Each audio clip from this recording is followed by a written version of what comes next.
I'm Eric Reeser. Compared to the first four games, last night in Carolina was a pretty low-scoring affair. The Hurricanes netted 2 goals in the second to power past the Golden Knights 4-2 in Game 5 of the Stanley Cup Final. Carolina takes a 3-2 lead in the best of 7. Vegas will host Game 6 Saturday. The 2026 World Cup kicked off on Thursday. Mexico beat South Africa 2-0 in Mexico City. Team USA opens Group D play tonight in Los Angeles. The Americans host Paraguay at SoFi Stadium. Kickoff there is 9 p.m. Mike DeCourcy of the Sporting News will join Bo Bishop in 30 minutes to preview. In baseball Thursday, both the Reds and Guardians were off. Cleveland hosts Detroit tonight at 7:10. Guardians enter the weekend a half game back of the White Sox at the top spot in the AL Central. The Reds are back in Cincinnati hosting the Diamondbacks Friday at 7:15. We'll have that one on the Fan following the Buckeye Show. This update is sponsored by BMI Federal Credit Union. Take a vacation from high interest rates with special rates on balance transfers at BMI Federal Credit Union. Visit bmifcu.org/consolidate. Your morning just got more interesting. Distilled and barrel-picked for your listening pleasure. Bo Bishop, a local sports media legend. What William T. Sherman was to the Union Army, he is to Northern College football. A husband, a father, and middling youth sports coach. He's friends with Central Ohio sporting royalty. I'm talking to Ohio State Athletic Director Ross Bjorken. Coach Day walking on with us right now. Good to see you, buddy. Good buddy Austin Ward. My good buddy Tim May, the Tim May Show. The great Doug Lamery's joining us. Hi, everybody. Dom Tiberi here. Oh, Reese came in and he handed me papers. Yeah, and then it's a rundown. And then he said, "You see that button? That's the only button you need to worry about. Don't touch. There's 8,000 buttons in front of me." Oh, I didn't know what he was talking about. The one that says on. We blew the budget on this imaging, and only 2 guys answered our ad on Craigslist. Ryan Baker and Eric Reeser. Act accordingly. You're now listening to Bishop and Friends. Bishop and Friends is sponsored by Diamond Seller, your true jeweler for over 75 years. All right, let's do it live on a Friday edition of the program. Bo the boys with you for the next 3. Reese is here. Isaiah is here as well. Loaded up for you at 9:30. We kind of been talking about this a little bit all week, and it was interesting after we got off the show yesterday. So Mike DeCourcy actually wrote it.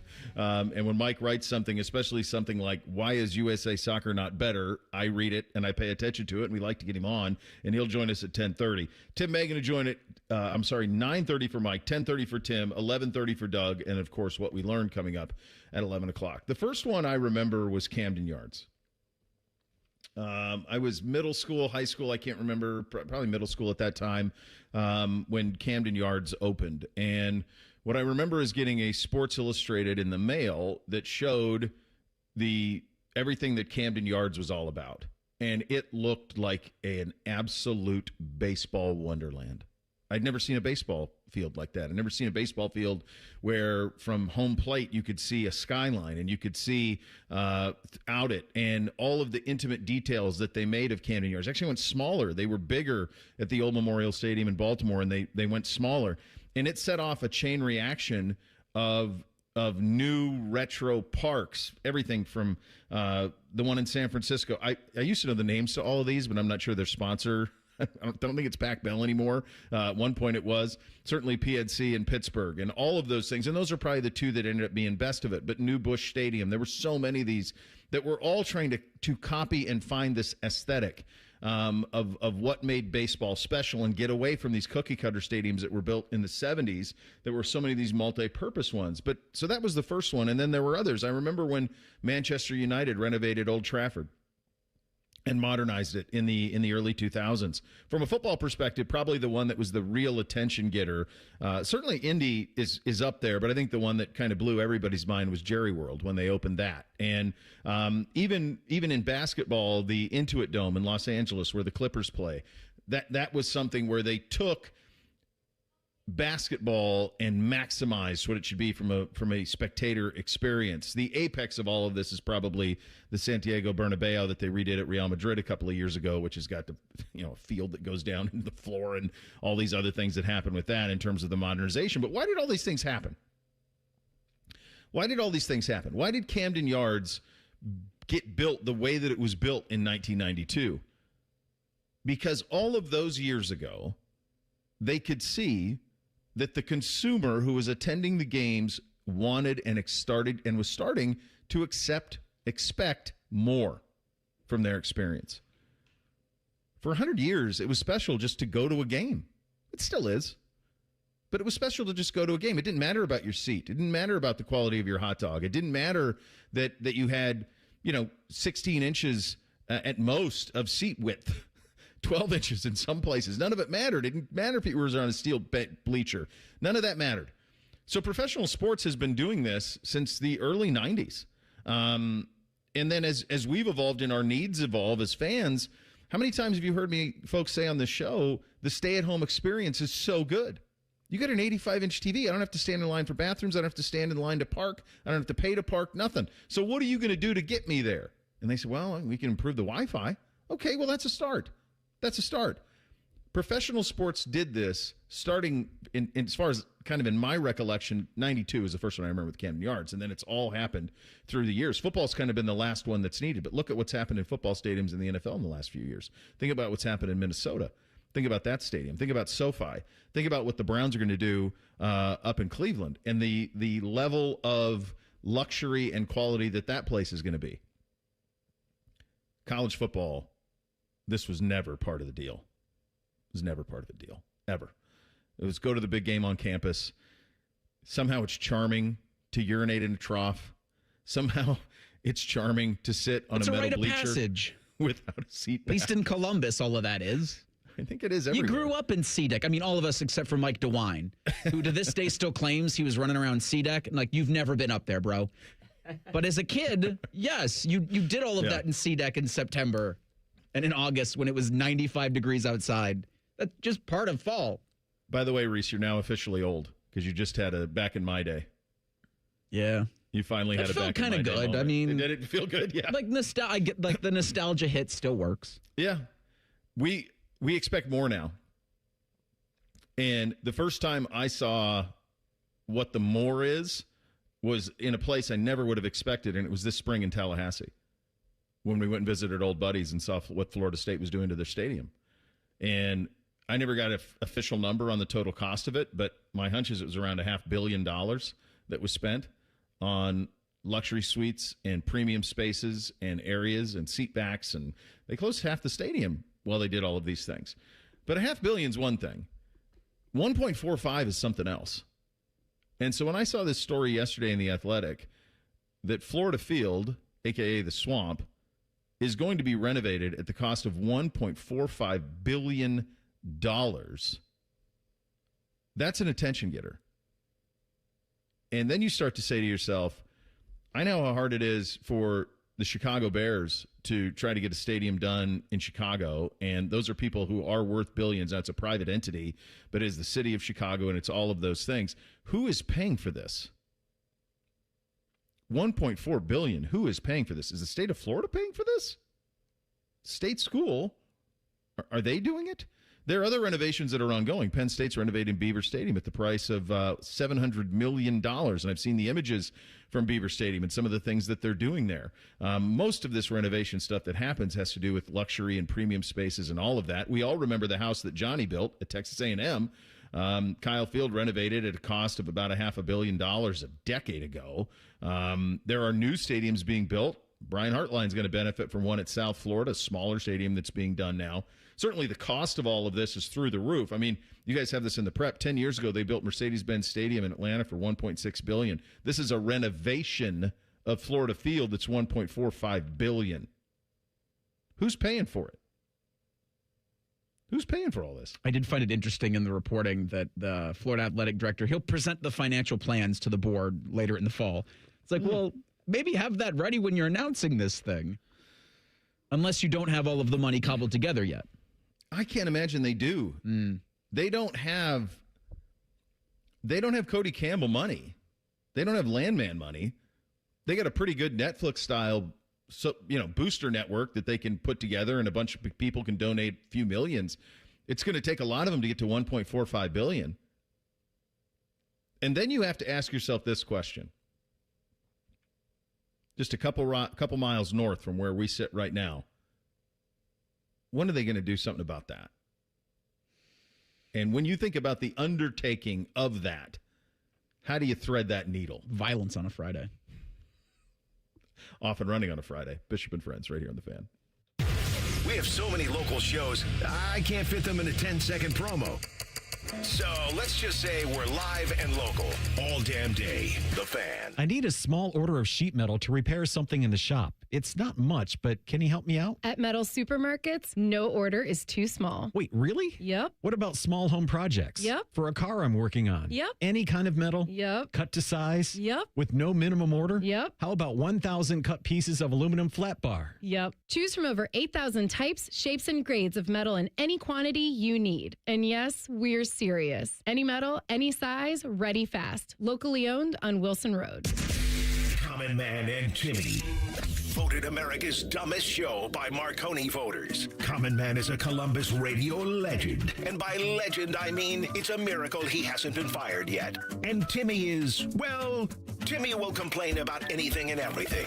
And he kind of looks like a woman. Giggity, giggity, giggity. So there's that. Common Man and Timmy. Sponsored by Hinderer Motor Company. Weekday afternoons from 3 to 6 on The Fan. This wasn't how Patrick pictured himself in retirement. Instead of playing golf every day, he could barely walk because of his severe knee pain. It hampered everything because it hurt to walk around the golf course. It hurt to swing, just pretty much hurt doing anything. But the groundbreaking regenerative treatments at QC Kinetics changed everything for Patrick. QC Kinetics uses your body's own healing properties to help repair and restore damaged tissue in your knees, hips, back, and shoulders. No surgery, no drugs, no downtime. The turnaround's been amazing from where I was to where I am now. I've gone from a 15 handicap down to a 7 handicap. That's because my knees allow me to play golf like I haven't been able to play probably in 15 years. Don't let joint pain keep you from doing what you love. Call QC Kinetics today for your complimentary consultation. Call QC Kinetics, 380-208-4544. That's 380-208-4544. 380-208-4544. Forever starts with the perfect diamond.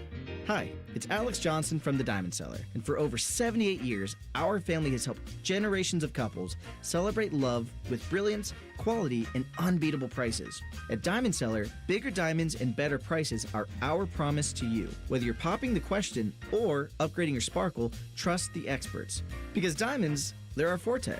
Visit us at Diamond Cellar on Sawmill Road or at Easton Town Center and learn more at diamondcellar.com. What can ADP do for small business? We help answer the business questions, like how do you track employee time? How do you do payroll taxes? Or what does compliance even mean? So small businesses can focus on bigger questions. Now florists can ask, can we invent another holiday to sell bouquets? Pizza shops can ask, how do we stuff a calzone into a pizza crust? And pool cleaners can ask, what is that thing in the filter? These are the questions you can focus on when ADP takes care of the business of your small business. ADP for small business. Hey, I'm Ruben. My band and I have a new song we're getting ready to record this weekend.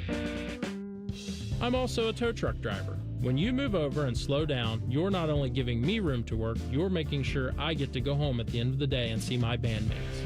Roadside workers have lives and families, but when they're on the job, they put it all on the line to protect and serve us. When you see flashing lights, remember, they're not just roadside workers. Thank you for moving over and slowing down. Does heel pain make you hobble just getting out of bed in the morning? If heel pain is affecting your ability to exercise and meet your walking or running goals, relief is as close as your local podiatrist. Podiatric physicians are highly trained doctors who specialize in medical and surgical treatment of the foot and ankle. Ohio Foot and Ankle podiatric physicians are available across the state and are devoted to providing the highest quality foot and ankle care. For more information or to find a member of the Ohio Foot and Ankle Medical Association near you, visit ohiofoot.org. T-Bone's an expert at making mornings better. He brought back the bagel sandwiches at McDonald's. He feeds birds out of his mouth. And he hosts a radio show guaranteed to make you smile. Yay, T-Bone. Yay. T-Bone and Tyvis. Weekday mornings at 6. The Fan. Fan weather. From the Logan AC and Heat Services Weather Center. Mostly cloudy skies will turn into sunshine throughout the day today with gradual clearing. Highs getting in the mid to low 80s. And then for tonight, clear skies with lows down into the 60s. We will kick off your weekend on Saturday with plenty of sunshine in the forecast and highs getting in the mid to upper 80s. For The Fan, I'm meteorologist Meredith Garfalo with the 10 Weather Impact Forecast. Miss a little, miss a lot. Catch Bishop and Friends wherever you get your podcasts. It's free. Sponsored by Atlas Butler Heating, Cooling, and Plumbing. The Fan. Connect with the show on X at 971BFS. Jump in our YouTube chat or just send a raven. You're listening to Bishop and Friends. And when you've been around for a while like I have, you learn a few things. But for pests like ants and termites, man, I'm out of my depth. That's why I turned to Rose Pest Solutions. Over 165 years of experience, they've mastered their craft, the nation's oldest family-owned pest control company. The pros from Rose protect Columbus homes and businesses with expert pest prevention and treatment. So if you got a pest problem, Rose has the solution. Call 800-966-ROSE or visit rosepestsolutions.com. Were you surprised by this? $1.45 billion for a college football stadium? Price tag was a little eye-opening. Right? Not surprised that they're doing something with Ben Peter Hill Griffin Stadium. Because with all of these, it's time. But the fact that it's going to be upwards of $2 billion, don't they lowball the first number? Usually. Yeah. I've been there. Now it's been 20 years since I've been there, but it's awesome. It's really cool. The experience is great. When they're good, I think it's better than everywhere, including Death Valley and LSU. I think it's that loud when they're good. The reason for it is the proximity.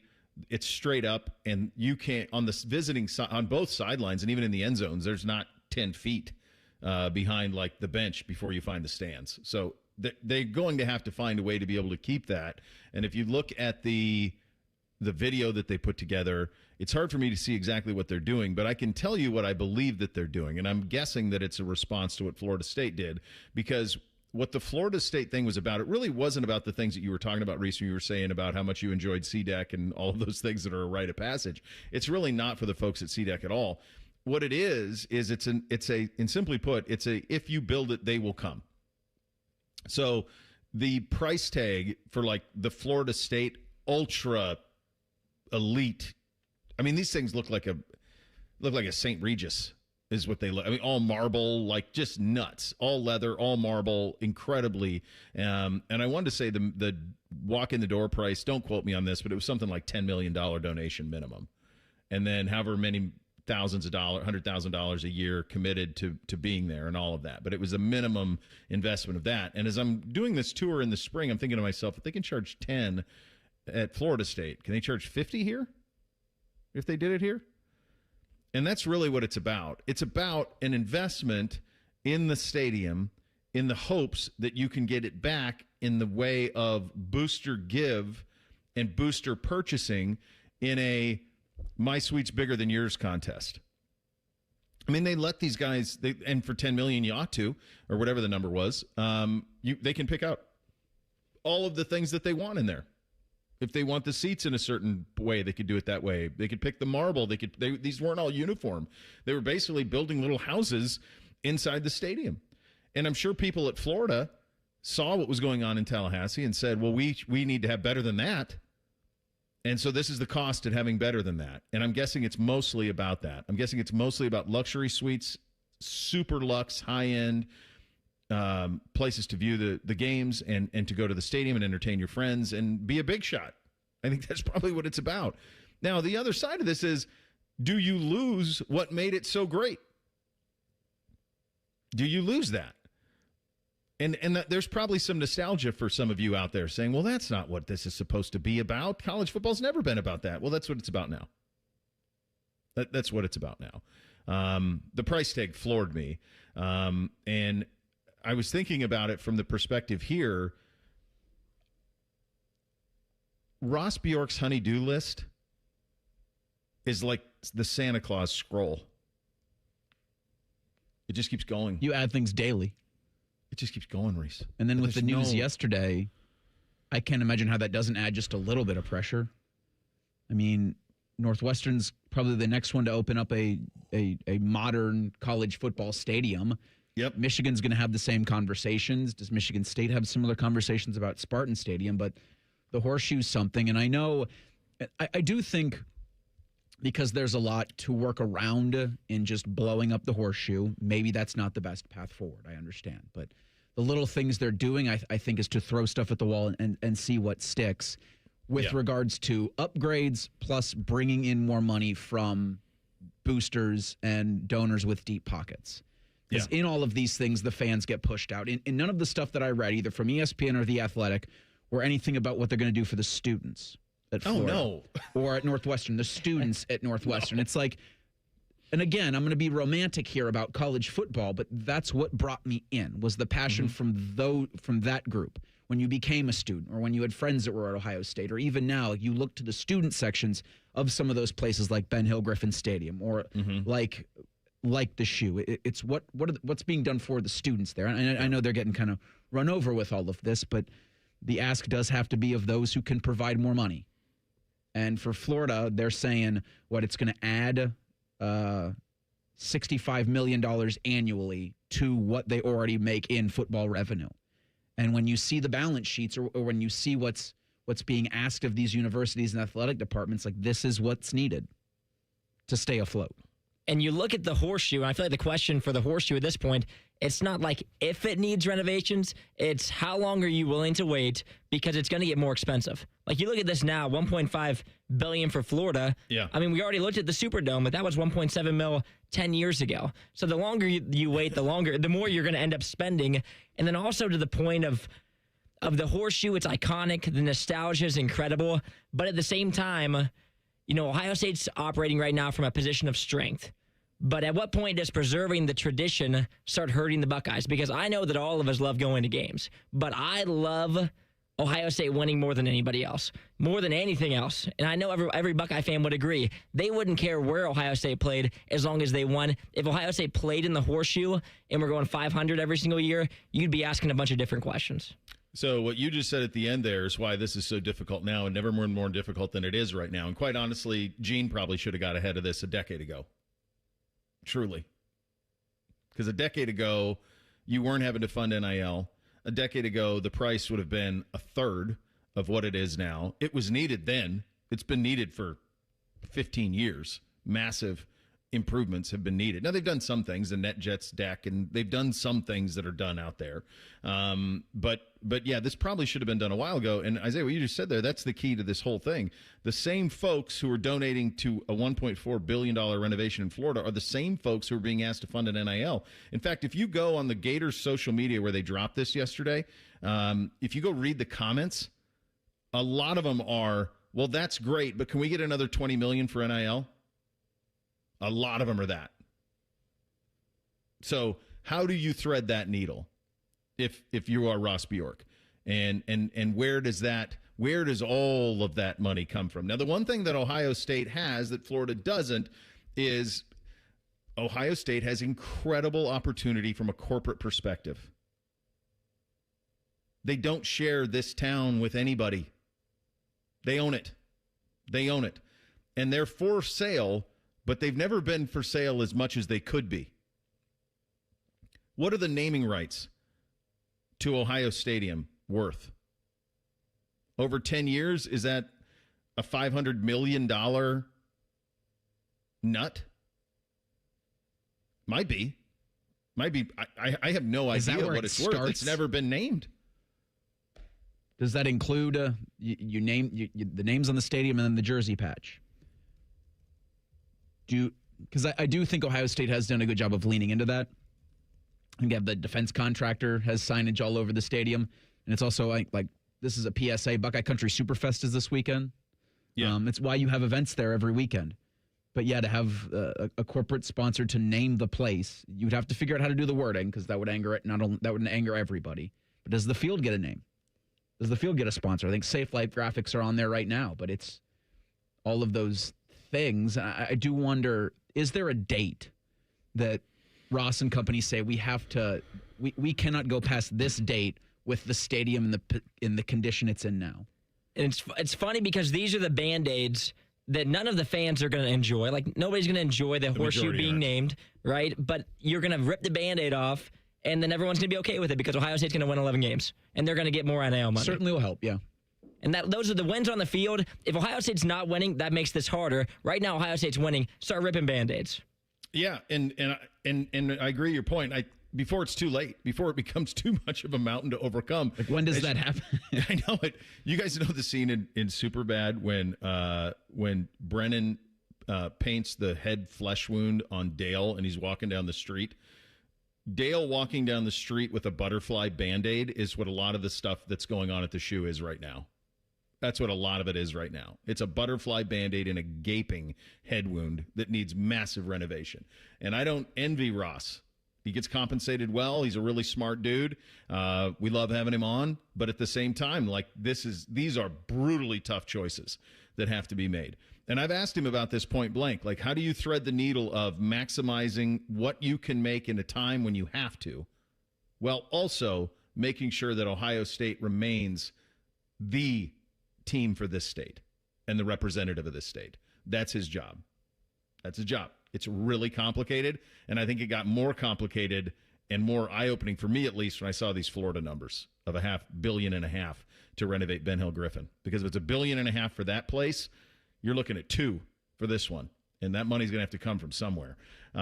We've talked about this several times this week, and of course, right after we were done with the show, Mike DeCourcy, our old buddy at the Sporting News, wrote the piece, "Why isn't the men's soccer team better in this country?" Mike wrote the piece. We'll ask him in 2 minutes. Bishop and Friends, right here on The Fan.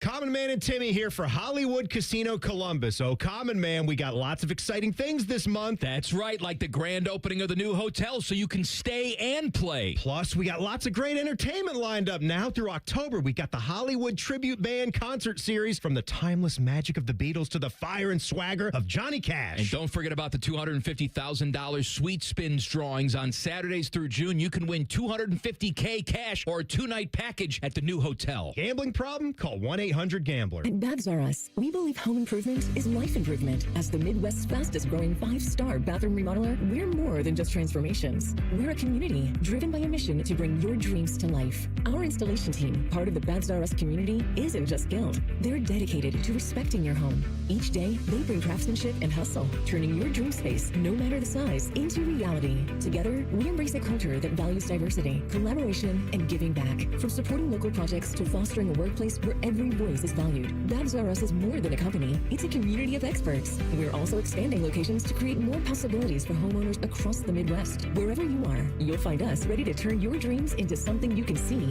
feel, and enjoy every day. Right now, get $1,500 off a shower or tub replacement, or $3,000 off a full bathroom remodel. Plus, low to no monthly payments. Call 380-225-BAB to schedule your free estimate, or go to babsrus.com. Babs R Us, where dreams soak in. I'm John Morgan of Morgan & Morgan, America's largest injury law firm. Over 35 years, I've seen it all. Car crashes, work injuries, defective products, medical mistakes, lives flipped upside down in an instant. But I've also seen something else, the power of fighting back, the power of winning. Over $30 billion recovered and counting. Size matters, reputation matters, results matter. There's only one Morgan & Morgan. Morgan & Morgan, Ohio office located at 600 Vine Street, Cincinnati. Prior results do not guarantee a similar outcome. Bishop and Friends is sponsored by Diamond Cellar, your true jeweler for almost 80 years. The Fan, Ohio's sports destination. What's up? What's up, man? What's up with you? Sponsored by Apex Pros. The pros who knows. Well, what's up is, we've been talking about this. I've talked about this a couple of times throughout the week, and then as soon as I got off the air yesterday, our old buddy Mike DeCourcy went ahead and wrote it. And it's called One Generation Away. You can find it at sportingnews.com. On Mike's social, you can find it there as well. And he joins us on the Bryan Heating Cooling Systems Fan Guest Hotline. Mike, I love the piece. I was curious about it. In fact, I will just point the question to you. Why aren't we better at international soccer all these years later? Well, I think the simple reason is there are multiple reasons. It begins with the fact that all these years is 3 decades. Mm-hmm. And for the rest of the world, it's 13 decades. That's really what it comes down to. They've been at it 100 years, literally 100 years longer than we have. I grew up in the 70s, and and I was as sports obsessed as it's possible to be as a youth.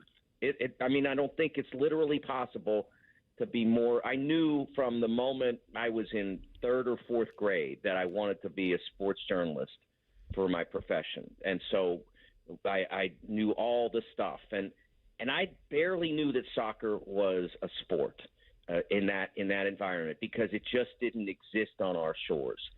They brought in the North American Soccer League when I was a kid, and it left when I was in my early 20s. But it never really made an impact across the country. It was curiosity because of Pele.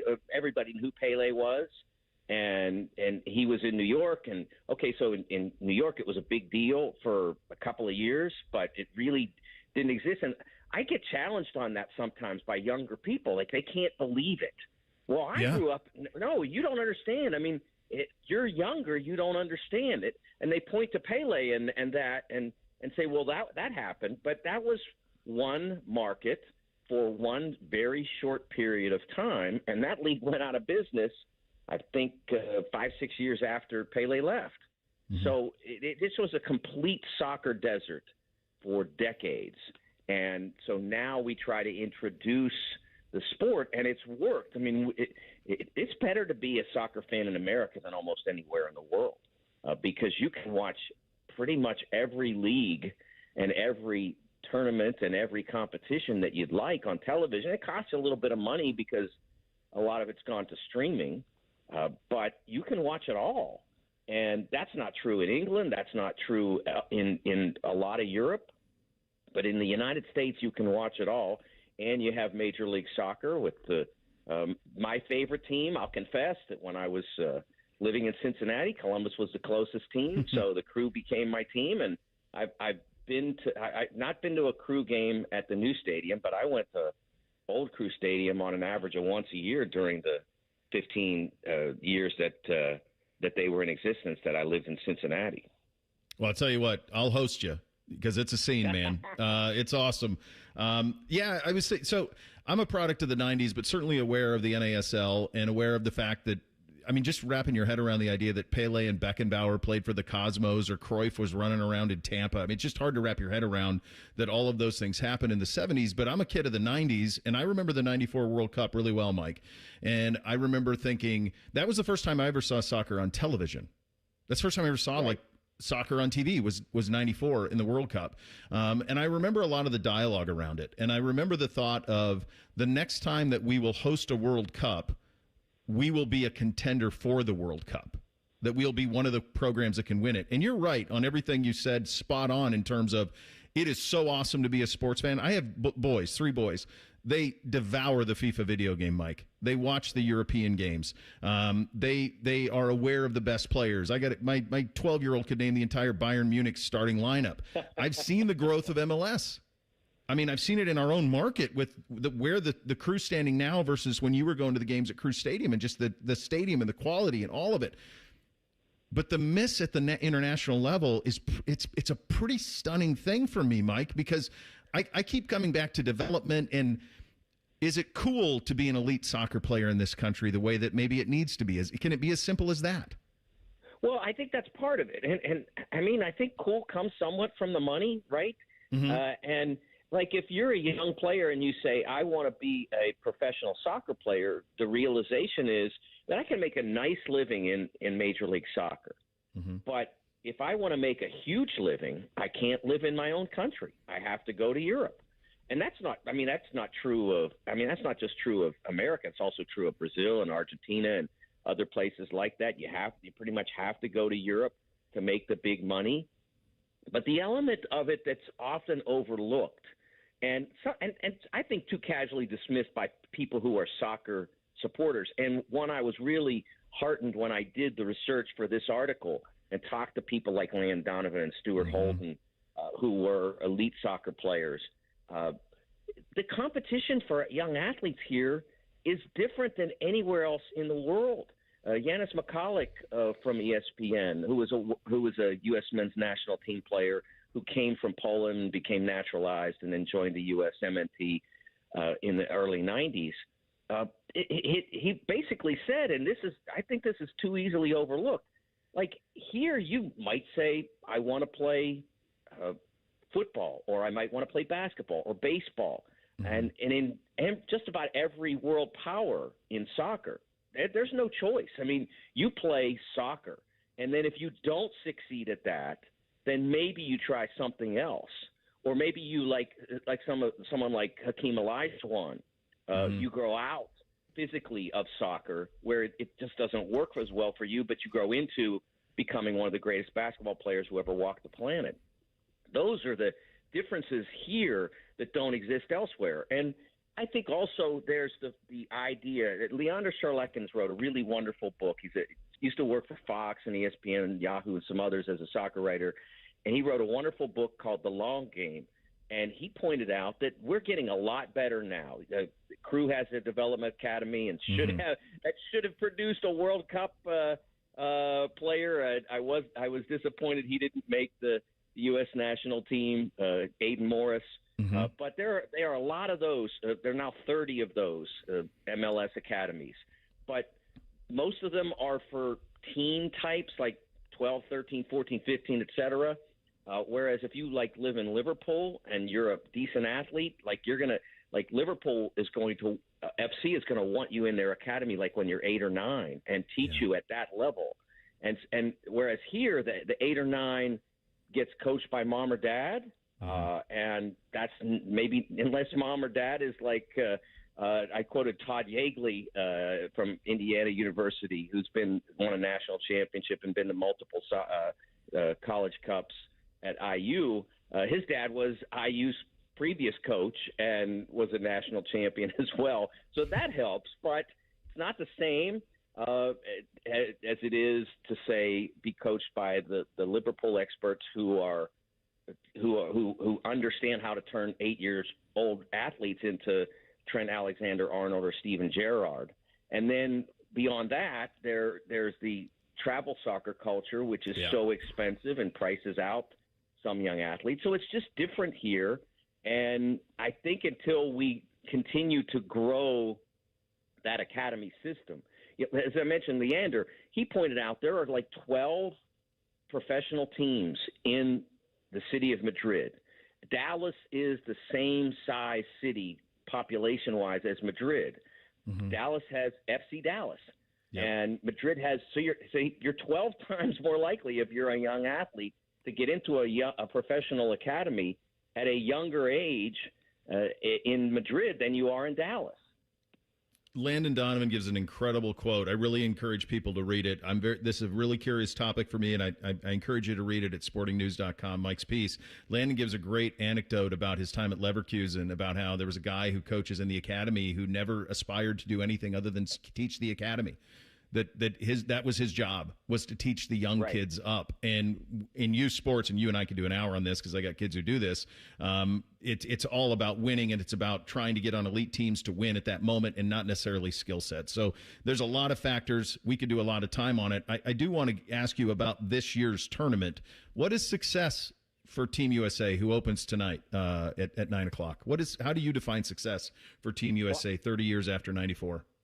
Yeah, I think it'd be hard for them to call it a success unless they get to the round of 16. That's been the place where the best of these teams, the best of the U.S. men's national teams has gone, with the exception of 2002 when they played Mexico and won and got to the quarterfinals.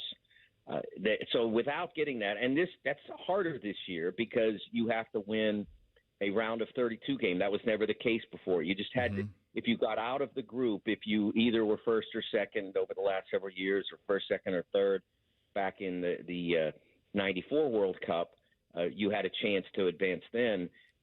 You got out and you were in the round of 16. And then it would depend on who you played. I mean, when they got out in 2002 and played Mexico, I don't think they'd have been happy if they had lost to Mexico. But when they got out 4 years ago and they played Netherlands, I mean, Netherlands is one of those countries that's great at this, that's been at it forever. So I will say that I wrote about yesterday the fact that if they finish second in this group, then probably the best case scenario is a round of 16 game against Argentina. The reigning champion, Lionel Messi, Lautaro Martinez, Alexis McAllister. It's a better team than the U.S. can field. And whereas if they win the group, might be Belgium in the round of 16, a team with great players, but a lot of them older. Kevin De Bruyne is 34 now. Axel Witsel is 37. So it's not this team that it's the same group of guys, a lot of them, but it's not the same team that eliminated them back in 2014. Love the piece. Love the conversation. Thank you so much for your time, my friend. I appreciate it, Bo. Thank you. All right, there he goes. Mike DeCourcy at the Sporting News. The piece is one generation away. Why hasn't the U.S. men's national team established itself as a World Cup power? Fascinating read. Lots of reasons to it. You could do a lot of time on it. Coming up next, the Carolina Canes now inching closer to hoisting Lord Stanley. We will get to that and sports last night coming up next. Bishop and Friends right here on The Fan. A lot of hosts have been on our airways in the past 30 years. Some good, some bad, some really bad. Anyway, sorry for that. The Fan. Lenny went to college and racked up huge debt. A little bit over $100,000.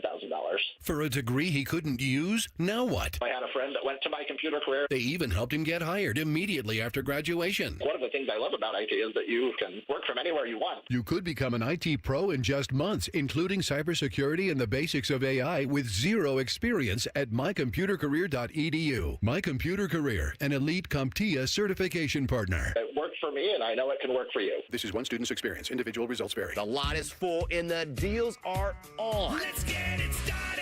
At Lindsay Honda, we're kicking off the summer by giving you cash for your clunker. $3,500 minimum guaranteed for qualifying trade. Trade up to a new 2026 CR-V LX all-wheel drive CVT. Now just $339 a month. Or just $259 for a new 2026 Civic LX CVT. Let's get it started. Cash for clunkers is back at Lindsay Honda. Visit lindsayhonda.com for details. Get eco. ECO. Jerry, you're the kind of guy who likes to save money while you do good for the planet, right? Well, that's why I invented the biodegradable doggy poop bag, Aaron. I'm ecological and economical. Well, usually the most economical thing you can do when your air conditioner dies is get it repaired. A quick fix can give you years more service. That sounds economical. But with older models, those repairs can get pretty expensive, and it'll still use way more energy than a newer model does. Which is less ecological and less economical. Get eco. ECO.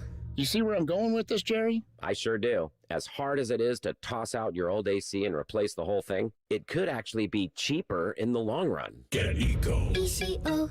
Are you really a big deal in the poop bag industry, Jerry? The doggos love me, Aaron. Get eco. ECO.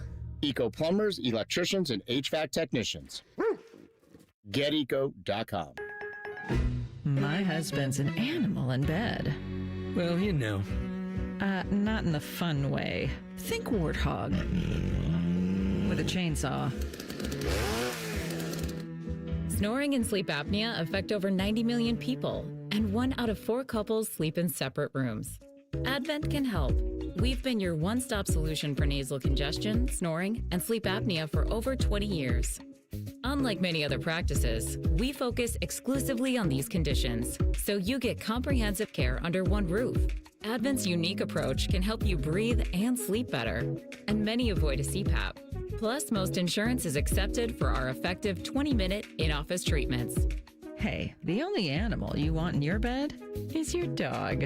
Advent. Sleep better. Sleep together. Learn how you can improve your life at adventknows.com. The buzz is real at Zoombezi Bay's award-winning conservation tower. 3 all-new water slides, 1 thrilling experience. Make your splash at ZoombeziBay.com.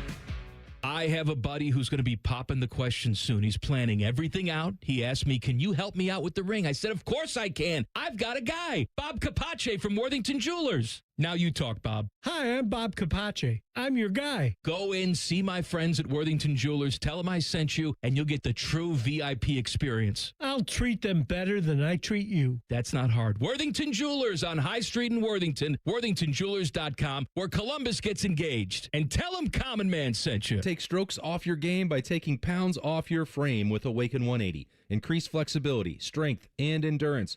Breaking 100, 90, even 80 could be just 40 pounds away. Results this summer with the solution for weight loss. Awaken180weightloss.com. In the old days when people lived to be 40, you only had one option for listening to your favorite show. But now, ooh, baby, radio, podcast, the Fan app, and YouTube, just to name a few, live or on demand. You have no excuses. The Fan. All your favorite Fan shows are available when you want them. Head to 971thefan.com and hit that subscribe button. The Fan, Ohio sports destination. 10 feet tall and bulletproof isn't just a saying, it's a way of life. You're listening to Bishop and Friends. How's that? Did you guys have a chance to read Mike's piece in the Sporting News? Yeah, I feel a lot smarter as actually a casual soccer fan for reading it. So, because, we had talked yesterday and it was like scandal and scuttlebutt, I think, is what's prevented Team USA from reaching that apex. But there's so many different layers to it. And he does a good job of kind of explaining it for the casual who just hops in and goes, why isn't Team USA very good? It's been 30 years. Why haven't they been very good? I thought you were talking about this in the 90s. Like, just, you got to get to the knockout stage or you got to get to the round of 16. And then you can build off of that. And nothing's been built. Nothing. And I was cracking up this morning reading it because the very first thing you said, too, when you asked him, Bo, was, well, we've been talking about this for 30 years. They've been talking about this for, like, hundreds of years. And it's a gap. Like, there's a portion of sports where, and I even think about as being a lacrosse guy, where in the Northeast has always dominated it, and now it's widely available in the Midwest, but you don't get a lacrosse stick in your hand as a 5-year-old like a lot of New Yorkers or Canadians do, and there's still the gap there, and that's how it is for a lot of the country. Same thing in soccer. Like, we don't put a soccer ball at your feet when you're 1 years old in America like they do in a lot of other countries. No, you bring up lacrosse. It's funny, as I was reading this, and you talked about sticks and hands, and it's kind of a micro version of this. So in Upper Arlington, where Reese grew up, there's a middle school, there's Jones and Hastings. The two coaches at the 8th grade level have been there. I don't know their names, but they've been there 25 plus years each. Like, every time we play them, I'm like, okay, yeah, these guys are going to be coached correctly. They're going to know what they're doing. Like, it's the right way to do it. And our town's probably a smaller version of the UA lacrosse thing. It's probably a smaller version of that. And I was having a conversation with a buddy of mine whose son is going to Harvard to play lacrosse, and we were talking about it and what got him to there and all of those things. And one of the things that we said was, well, part of it is he had a stick in his hand. He's a lefty, and he had a stick in his hand at age 6 and was told, you're going to play LSM at age 6. So now he's a 6'2" beast who plays LSM and is left-handed, and now all of a sudden he's going to go play college lacrosse at Harvard. Like, that's the thing that's possible when you do start early. And I think that in the piece there's some really interesting stuff about, like, and it's one of the things that makes America so great. Like, oh, you don't like this? Well, what about this? You want to try this? Like, for a lot of the world, there is no what about this. Soccer is the easiest sport to play. All you need is a ball. That's it. Everything else can be made up. It's the lowest barrier to entry in terms of ease with which to get into it. And for much of the world, where a lot of these best players come from, all they needed was a ball. And there wasn't another option of another way to go try something else if you didn't like it right away. It was like, well, if you're going to play sports, you're going to play soccer. That's it. And I think that there's some validity to that too. Unlike basketball, if you want to play the best, if you want to be the best, can't do it here. Like with the NBA, the best in the world come here. In soccer or in football, you've got to go elsewhere to truly be trained by the best, to compete with the best. Yeah, and I think that's even been something that in Mike's piece, they talk about that a lot too. Yeah. And I think it was a real struggle for MLS for a long time. I think MLS got over it now, and is a strong league. Even quotes, I think there's 5 teams in MLS that are valued at $1 billion of the top 30 in the world. So that's a remarkable change from where the sport was 15, 20 years ago. And I do think that's a really important line of demarcation that it is. He made the point, and I made it yesterday. It's never been better to be a fan of the sport in this country than it is right now. You can watch anything you want. It's all accessible. The MLS product has grown exponentially through the decades. The men's national team is not. That's the one thing that, and I don't know, guys. I don't know. If the next time, I probably won't be around the next time we host a World Cup, but if I am, I don't know that it'll be any different. It's hard for me to believe that it will be, because I was told emphatically that it would be in 1994, and it's not much different in terms of that level, the high-level soccer player being developed in this country. It's not much different. I also did forget about, and DeCourcy's piece, which you can find at the Sporting News, reminded me just how there have been so many misses at like the next generation. Like Freddie Adu was supposed to be the next big thing in soccer, and it just never quite worked out, where he was the face of American soccer. Gio Reyna. I know there was scandal between his parents and the Berhalters, and how that was more newsworthy than anything that they were doing on any pitch in the world. Yeah, no, he played for Dortmund. So he reached an incredibly high level of individual success. Like Christian Pulisic plays for AC Milan, like he was at Chelsea, but he's a major player in Milan. So like we have these spots there of successes, but we have not produced a generation of soccer greatness, the likes of which that we thought. Look, I'm going to get wrapped up into this thing tonight. I mean, I'm not by 9 o'clock. I'm in, so I'll have it on and we'll watch and we'll root. And you got that bottle of wine you can enjoy. Oh my God! Did you have any more? You choose yesterday on a Friday. Well, it's you tickled me right where where it matters with the now. With the horseshoe discussion, because I love that. Anytime I can get into, blowing up a 100-year-old historic site, I'm going to take advantage of it now. She goes. So for those who didn't miss the end of the show yesterday, my wife, and just choosing violence on a Thursday night, picked out a bottle of wine that I'd been saving for a decade. It was a 2014 vintage, and she just opened it on a random Thursday. What are you doing? I guess it was First Friday, so I guess it was appropriate. What are you doing? He's been saving that for a decade. Oh, I didn't even notice. Thanks, hon. Thanks, babe. That's great. That's great. So then her rebuttal last night was, she goes, it wasn't even that expensive. I'm like, well, it depends on how you define it. Either way, it sat there for 10 years since purchase. Jeez. That made it more valuable. The longer it sits there, the more expensive it is to me if I've waited this long to open it. Oh, my gosh. It appreciates. Oh, my gosh. You should appreciate it. I'm not particularly proud of this, but I did literally take a swig out of the bottle. It's like, the hell with it. Let's just dive all the way in with this. Did you guys watch any of the hockey last night? I watched first two periods of it. I think it was Carolina had 2, and then I kind of realized, they're going back to Vegas. And they'll probably... Well, they'll go back to Vegas, and they'll probably do Carolina for Game 7. Yeah, Tortsy with a great Torts quote. We'll be back here. We're just going to do it in a different order. I'm going to leave my clothes here, that's for sure. They'll be in the hotel. That's a great Torts line.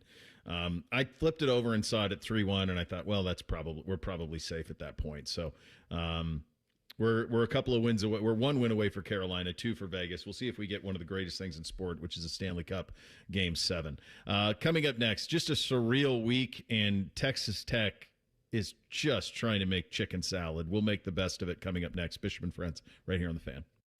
The 2 most mature people working at the radio station. And that's just because they wear pants. The pervert and the skivvies. Rothman and Ice. Weekdays at noon. The Fan. Delaware County Veterans Services is ready to help you access VA benefits, emergency financial assistance, dental and medical grants, transportation, and more. Give Delaware County Veterans Services a call. 740-833-2010 to schedule an appointment. Before the lights go down, before the first chord hits, start your night the right way with Jameson Irish Whiskey at the ultimate pre-concert party. Join us at the O-On Lane for ice-cold drinks, great vibes, and the smooth taste of Jameson flowing all night long. Grab your crew, raise a glass, and get concert ready with Jameson specials, music, and the kind of energy that only happens before the show. Jameson at the O-On Lane, where the night really begins. Drink responsibly. Taste responsibly. Jameson Irish Whiskey, product of Ireland. 40% alcohol by volume, 80 proof. Copyright 2025. Imported by John Jameson Import Company, New York, New York. Common Man here. Join me June 20th for the Common Man Mile at this year's Fan 5K in Westerville. Get signed up at 971therace.com.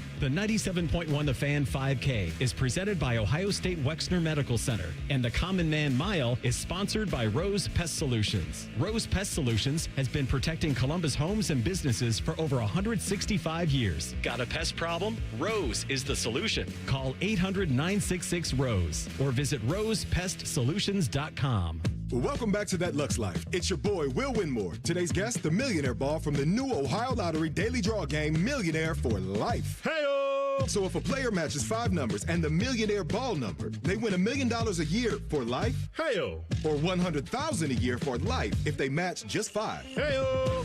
Millionaire for Life is the game. Millionaire Ball is his name. Play Ohio's newest daily draw game for your chance to win for life. Players are subject to Ohio laws and commission regulations. Play responsibly. Don't sweat it. Call Care Heating and Cooling and we'll fix your air conditioner fast. 1-800-COOLING. Hey, Central Ohio, Andrew from Home Team Solutions, and we buy houses for cash. If you've got a house you need to sell, this is your season. Inherited, behind on payments, just over it? Whatever brought you here, we can help. We buy as is, we cover all closing costs, and there are 0 commissions, period. Just a fair cash offer, and you choose your closing date. People are making moves right now, and we make it simple to be one of them. One call is all it takes. We'll get you a fair cash offer, fast, no pressure, no obligation. Hundreds of your neighbors have already sold the easy way, and we've got 5-star reviews and BBB A+ rating to back it up. Take what you want, leave what you don't. We're based right here in Columbus, and we're ready when you are. Call us at 614-962-SELL. That's 614-962-7355 or visit selltohometeam.com. Home Team Solutions, local, trusted, family owned. Call 614-962-SELL. That's 614-962-7355. No one plans to get into an accident, but when it happens, we strive in making life easier for you. This is Justin Hinderer. The Hinderer Motor Company Collision Center is ICAR certified and certified by many manufacturers to provide the best quality repair available. All of our repairs come with a lifetime warranty. We have our own 24/7 towing service so you never have to wait. Plus, we offer on-site rental cars for every lifestyle. At Hinderer Motor Company, we love what moves you. This 4th of July week, Championship Golf takes center stage in Columbus. From July 2nd through 5th, the 46th U.S. Senior Open Championship comes to Scioto Country Club, where legends of the game meet hallowed grounds that don't play favorites. Feel the energy, the tradition, and the pressure of championship golf at its finest. Be there for every moment. Tickets are available now on SeatGeek. Feeling stressed or overwhelmed? Not sure how to get the mental health help you need? We've got your back.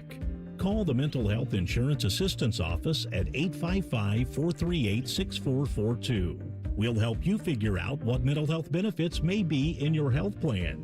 No more confusion, just the support you deserve. Call the Mental Health Insurance Assistance Office at 855-438-6442. Common Man and Timmy. Voted America's dumbest show by Marconi voters. Common Man is a Columbus radio legend. And by legend, I mean it's a miracle he hasn't been fired yet. And Timmy is, well, Timmy will complain about anything and everything. And he kind of looks like a woman. Giggity, giggity, giggity. So there's that. Common Man and Timmy. Sponsored by Hinderer Motor Company. Weekday afternoons from 3 to 6 on The Fan. Broadcasting live from the McDaniel GM Superstore Studios. Driving excellence since 1916. Chevrolet. Together, let's drive. WBNS HD1 Columbus. Good morning. I'm Eric Reeser. The 2026 World Cup begins tonight for Team USA. They'll open Group D, play against Paraguay. Kickoff from SoFi Stadium's 9 p.m. Team Mexico won the opening match of the tournament, beating South Africa yesterday 2-0. 2-0, I should say. Canada's the other host country. The Canadians host Bosnia today at 3. On the ice last night in Carolina, the Hurricanes beat the Golden Knights 4-2 in Game 5 of the Stanley Cup Final. Carolina leads 3-2 in the best of 7. Vegas will host Game 6 on Saturday. A Knights win would send the series back to Raleigh for Game 7 next Wednesday. In baseball, the Reds and Guardians had Thursday off. Cincinnati hosts Arizona tonight at 7:15. You can hear that one on the Fan following the Buckeye Show. Cleveland hosts Detroit on Friday. Tigers ace Tarek Skubal is expected to start Saturday. And in college football, the Brendan Sorsby saga continues, with the Big Ten saying they will not prohibit schools from scheduling future games with Texas Tech. Tim May's seen it all in the sport. He'll join Bo Bishop coming up in 30 minutes right here on the Fan, Ohio's sports destination. The perfect show for quarter zips and khaki shorts. You're listening to Bishop and Friends. It's funny, I've seen a lot of the folks who cover college football at the highest level talk about wanting Texas Tech to do the right thing. Do the right thing. Sit him down. Mentioned this yesterday. Are you sure your school would do the same in this circumstance? And that takes real honesty. That's a man in the mirror moment. And you better make sure you get the right answer before you throw stones at them. Yeah, they probably should. There's a lot going on here. I don't think that they will, and everything that they've done to this point is not a surprise to me at all. I'll pose this question to both of you. This is one that was posed to me by Brother Bone and JP this morning when we did the crosstalk. And Brother Bone asked me, do you think this will blow over? What do you think? Do you think this will? I don't know if it'll fully blow over, but what I think Texas Tech is doing and what they did yesterday was try to put it so front and center right now that by the 4th of July weekend, nobody's really talking about it. Where those who cover the sport, they mention it, they bring it up, but it just gets so, you just beat college football fan down so much with it now that you find most of them saying, just get me to the games. Get me to the games when they start. I think there'll be a little bit when it gets to Houston week 3. That'll be his first game back. It'll be on Friday night. There'll be some interest there. Yeah. But outside of that, no. For me, and I think my stance hasn't changed on this, it will all depend on how good Sorsby is, but more importantly, how good Texas Tech is. If they are 6-6, nobody cares. If they are pushing for the college football playoff, there will be Texas Tech fans on Twitter every single day having to defend the wins that they are getting. Like, that's how it's going to be. They're going to if they go on and push for a national championship, it's going to be similar to Michigan fans a couple years ago. Like, they're going to be on there defending what they did this season. Whether you believe Sorsby should play or not, there's going to be a million people coming after Texas Tech, and it's going to be a hard turnaround for them this season because last year they were the fun team. Like, everyone in America last year, I think, in the college football playoff, like, a lot of people were polling for Texas Tech at certain parts because they were fun and new. This year, they will not have that same feel, and it will be very different for them defending their program the entire year. I do wonder with Michigan because of where we are in Columbus, and Michigan's a blue blood. Texas Tech's a fun story, like you mentioned. Yeah. Is anybody talking about Texas Tech at all if this Brendan Sorsby stuff's coming up? I think they are, just because Cody Campbell's so front and center, Reese. Sure. I mean, you can't watch a college sport right now without seeing his ad about Save College Sports. So I think he's so front and center that they have, quite honestly, they have become what I thought SMU would become. SMU's doing all of this. They're a lot quieter about it. The beloved ponies. These guys are out in front. There's a PR question that's very interesting here as well. And I've been around covering major college football for a quarter century now and have seen all sorts of different ways of handling a crisis. I've seen people try to be out in front of it, and that's usually what they try to do. You try to get out in front of it. I've seen people be reactionary to it and respond to it. I've seen people who just kind of like, let's see if this thing just dies on the vine. I'm surprised Texas Tech didn't just let this fade. They made their statements knowing how the news cycle works. And I said this on T-Bone and Tyvis with Brother Bone and JP this morning. Guys, there are heinous things that happen in this world on a regular basis that we almost entirely wash from our memory in 24 hours. It happens all the time now. Things that 25 years ago we would have fixated on for weeks, vaporized in 24 hours. I'm a little surprised that somebody at Texas Tech didn't just say, hey, fellas, like, let's just let this go. Everyone said what they want to say. Maybe if we just don't say anything, this will go away. Like, I can't imagine anybody at Texas Tech, or many people at Texas Tech in terms of like their fans, alumni, boosters, all of that, aren't on board with what they're doing. My guess is most of them are. And I think most would be on board no matter where this had happened at. And by the way, and worth repeating, his transgressions did not happen at Texas Tech. They didn't. They happened before he got there. There's some legal stuff, too, with this that are, in terms of there's something I read yesterday of allegations of him giving money to an offshore site to bet for him. Oh, hell yeah. That becomes felony at that point. So there's those layers to it, too. But just in terms of where we are right now, I'm surprised Texas Tech did what they did yesterday, which was they had their athletic director, Kirby Hocutt, head coach Joey McGuire, Texas Tech president Lawrence Chauvinek, and then associate AD Grant Stovall. They did a 20-minute video responding to all of this. I just, by the way, a video versus a press conference, like it's everything I would say do the opposite of. Here's Joey McGuire. This was Wednesday at the Touchdown Club of Houston on Sorsby. Brendan Sorsby is recovering from an addiction. He's recovering. I've sat down with this young man multiple times, and the things that he is going through and what he's been through is serious. As a society, we've been okay with other things that happens and allowing players to play, and this has been the one thing that has united people that we're against. It's crazy because it's not murder. It's not beating somebody or So there's a lot of things that we're working through. Yeah, I mean, those are some of the points that I made. The idea, by the way, like just pop quiz, like, would you consider Texas a very sympathetic state? I would not. No, not really. Doesn't seem, but they're really worried about it now. Their Attorney General Ken Paxton even started to get involved and was saying, you know, anybody does this, we're going to sue them.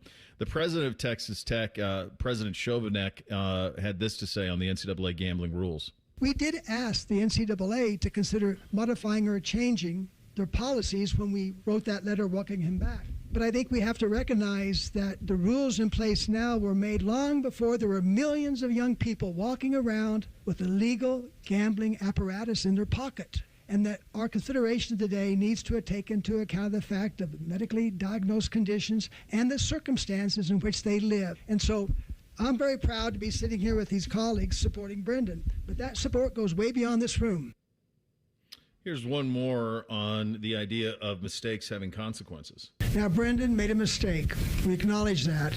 And mistakes have consequences. At the same time, here's a young man with a dream and a vision to pursue a career. And we felt not to have the opportunity to pursue that career, given the circumstances and the evolving changes in this world that these athletes face, was unfair and unjust. Okay, my hypocrisy can only go so far. Okay, that last one is nuts. I mean, they're all nuts. They're all nuts. It's just varying degrees of insanity. Let's just say the quiet part out loud. If Brendan Sorsby was not Brendan Sorsby, number one quarterback in the transfer portal who you'd given $6 million to, if he was just whoever their third string quarterback is, he would be vaporized. Vaporized. This is, don't act like this ain't anything other than he's really good at football. We bet big on him, pun intended, and we intend to be contenders next year, and if you take him off our team, we are not. And we lose the investment that we made on this operation. Don't make this about anything more than that. Because that's what it's simply put, guys, that's what this is. That's all it is. He's a really good football player. And they're trying to rationalize it any way they can. That stuff's pretty silly. Yeah, the argument that's being made for Sorsby in court against the NCAA is using the NCAA's language of trying to provide for the student athlete and working in the best interests of the student athlete to say, well, if you hold him out or if you deem him ineligible, it will do direct harm to the student athlete, which flies against your mission statement. Now, that's really good lawyering, but all of this just is complete BS. I put something in the show sheet that we can't say out loud, but call it a horse bleep roundtable. Was what Texas Tech did yesterday. And I agree with you, and I would have just told him to not say a thing. But yeah. I do feel there's this desire. It's almost like a need to respond to everything that we have. And Texas Tech's in the middle of it with Cody Campbell leading the charge, just trying to tweet through it. Like sometimes just shut up. Yeah. Just shut up and let it run its course. Because no one watched that press conference and was all of a sudden their mind was changed. It did not change anybody's mind.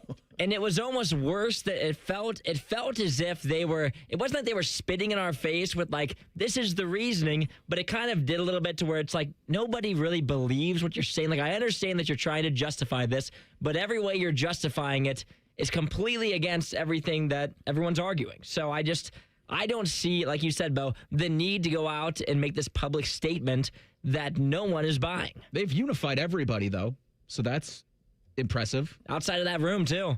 It's the whole campus. There are a couple other angles to this that I'm very curious about. Number one,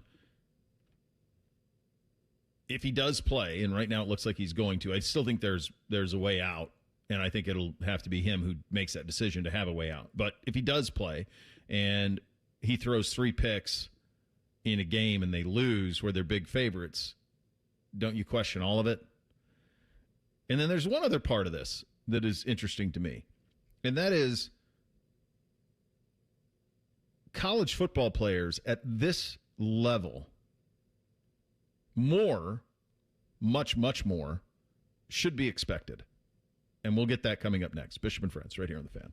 We're the girthiest radio station in the history of radio. Uncomfortably girthy. This promo is uncomfortable. The Fan, Ohio's girth destination. I'm Matt Morgan of Morgan & Morgan, America's largest injury law firm. I've had the privilege of seeing miracles, broken families rebuilt, every crash, every workplace injury, every medical mistake. Fighting back can work. We've gone toe-to-toe with insurance giants, and we've won a lot. Over $30 billion recovered. Size matters. Reputation matters. Results matter. There's only one Morgan & Morgan.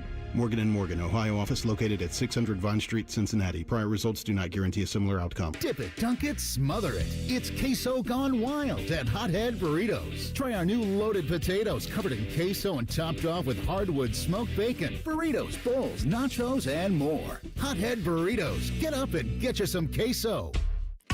Great Lakes Hyundai, the savings are so good. Get 0% financing for 60 months on new 2026 Tucsons. Only at Great Lakes, Columbus, or Dublin, or glakeshyundai.com. Approved A1 credit. 30K finance only. Plus qualified trade. N76. The great thing about Atlas Butler is they do it all. Heating, cooling, plumbing. Look, I'm busy with work. I don't have time to wait around or deal with lots of people. One company, one call, and they do it all. Wonder if they'll clean out my inbox. Seriously, offer that service. Please. Atlas Butler is at your service. Call 1-800-FURNACE. Common Man here for Universal Windows Direct. Summertime's here, and that means it's the best time to upgrade. Why? Because you're running that AC in the house. If your windows are leaky and drafty, then all that good, expensive air that you're creating in there is cooling the outside. Right now, you buy 4 windows, you get 4 free. And the more windows you replace, the more you save. Plus, 48 months of 0% interest financing, same as cash. That's 4 full years to pay with no interest. 614-502-5220. UniversalWindowsDirect.com. Hey, John, why so glum? I just got let go. The company's downsizing. This is the 3rd time in the last 2 years.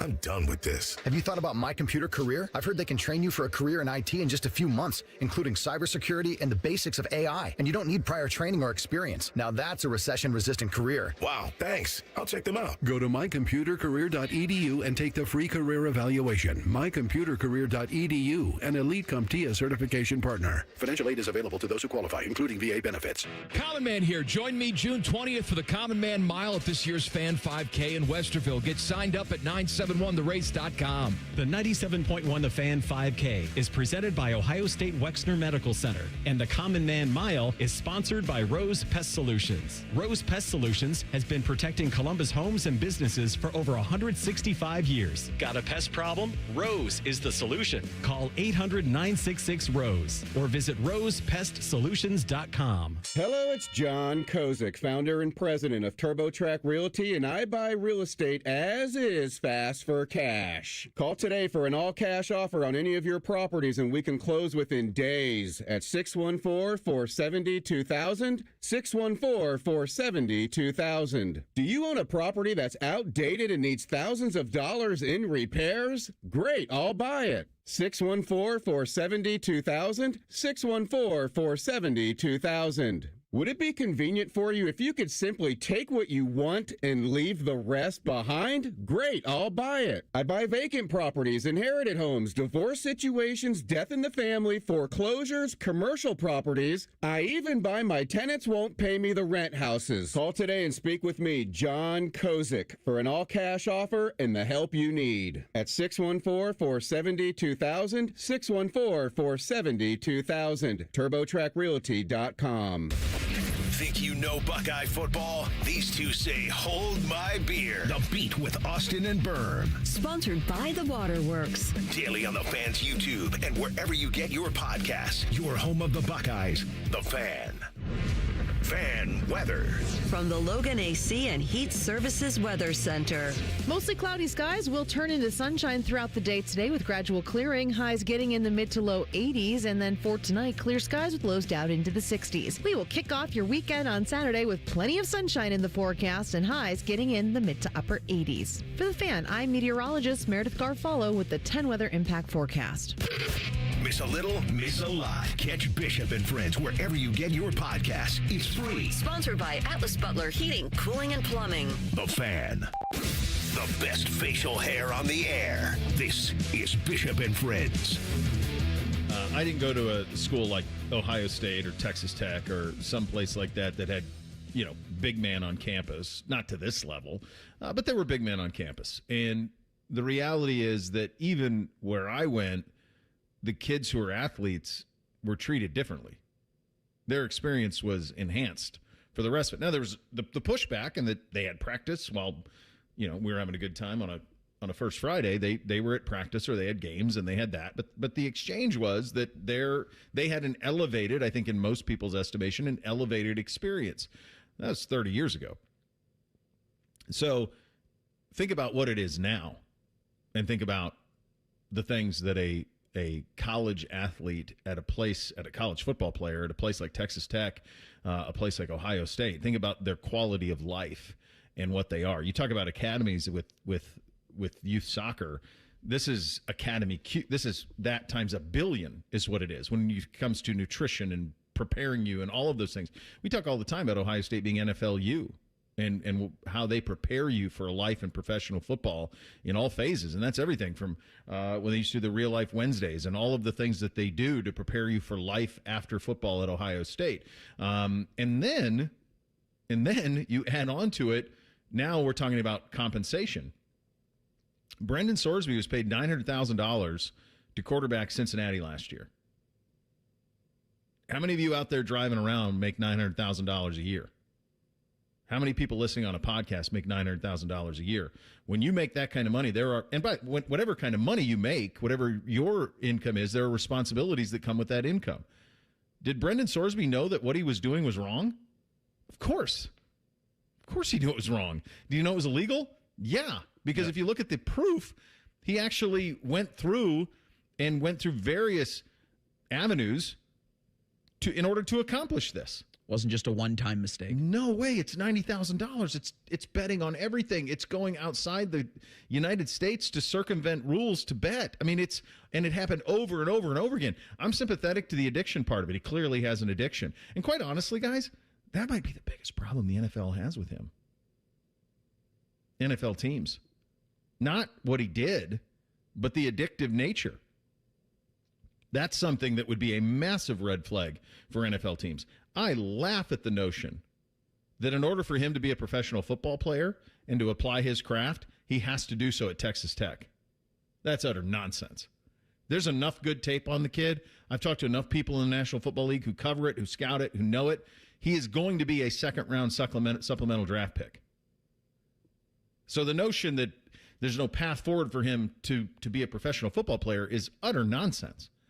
It's absolute utter nonsense.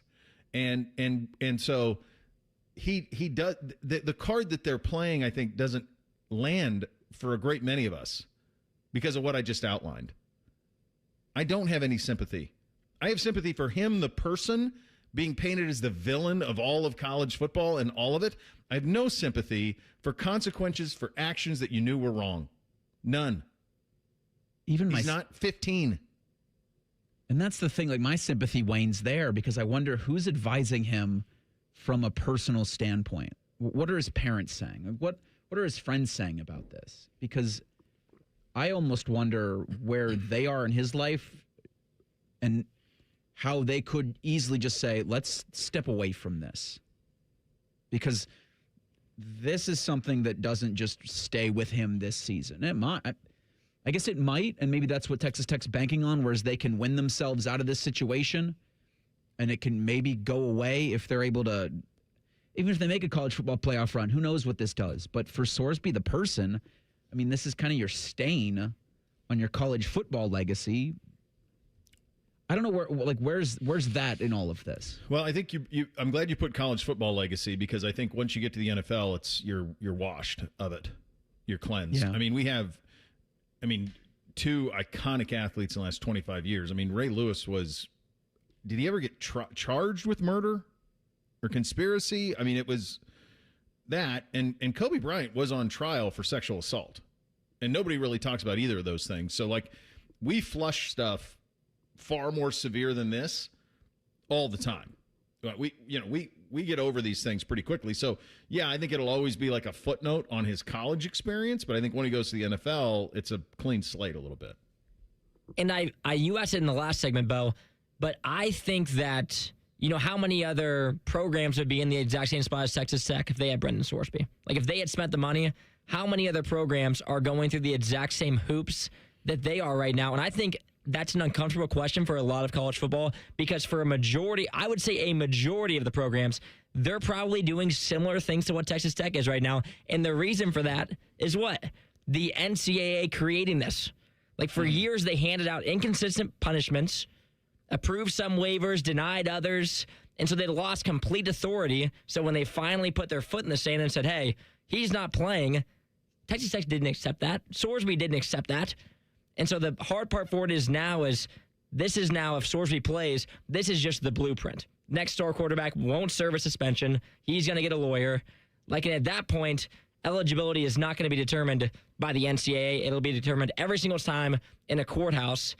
So my question would be, did the NCAA spend so many years undermining its own authority that it literally created this, where players get to decide who plays on Saturdays? And judges. Judges and attorneys and agents and all of these things are kind of doing it. To kind of put a ribbon on this part of the conversation, I'm kind of to the point now, guys, where I think the only way that he doesn't play for Texas Tech is if he chooses not to. Yeah. If he says, and I was listening to Marty McGee on this, no, that's the name of the show, Ryan McGee. I was listening to Ryan McGee on this. He made a really good point. And I guess he interviewed him. He spent a day with him. Last year, must have been at Cincinnati, and he spent a day with Brendan Sorsby when he was at Cincinnati, and he talked about like the type of kid he is and really likable and all of those things. To me, the only thing that would stop this is if he wakes up with that support staff that you're talking about, his family, the people who are close to him, and he just says, "I don't think I want to do this. I don't want to be the face of this. Like, the heat on this is pretty hot right now. I don't need to do this to accomplish my dreams of being a professional quarterback." I'm sure that him and his attorneys and his agents and his family have access to the same information that I have from NFL that leads you to believe that would lead them to believe that he would be a second-round supplemental pick. So once that happens, is that $5 million a year? No, it's not. It's not $6 million to play for Texas Tech. It's definitely not that. And he'd probably have to pay that money back to Texas Tech in some way. I'm sure Cody Campbell's a pretty smart guy. I'm guessing he's got contracts, so you have to pay that money back. But there is a path for him to play professional football that's pretty direct and would relieve him of being the face, the villain of college football. And so to me, resolution would be he makes this decision on his own. He has a change in status he already has it. He's suspended 2 games. That didn't happen when he decided to go to Texas Tech. So his status has changed. He would be eligible for the NFL supplemental draft. He would be, in my opinion, a second-round pick in the NFL supplemental draft. There's a clear path. And you want to talk about staying quiet and this thing going away?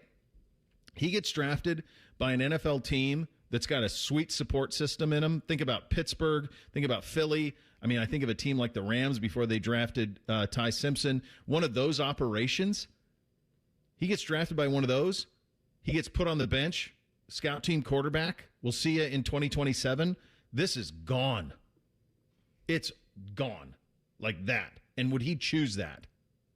He might. He might just choose that. And that's probably the cleanest path for him. Texas Tech ain't choosing that.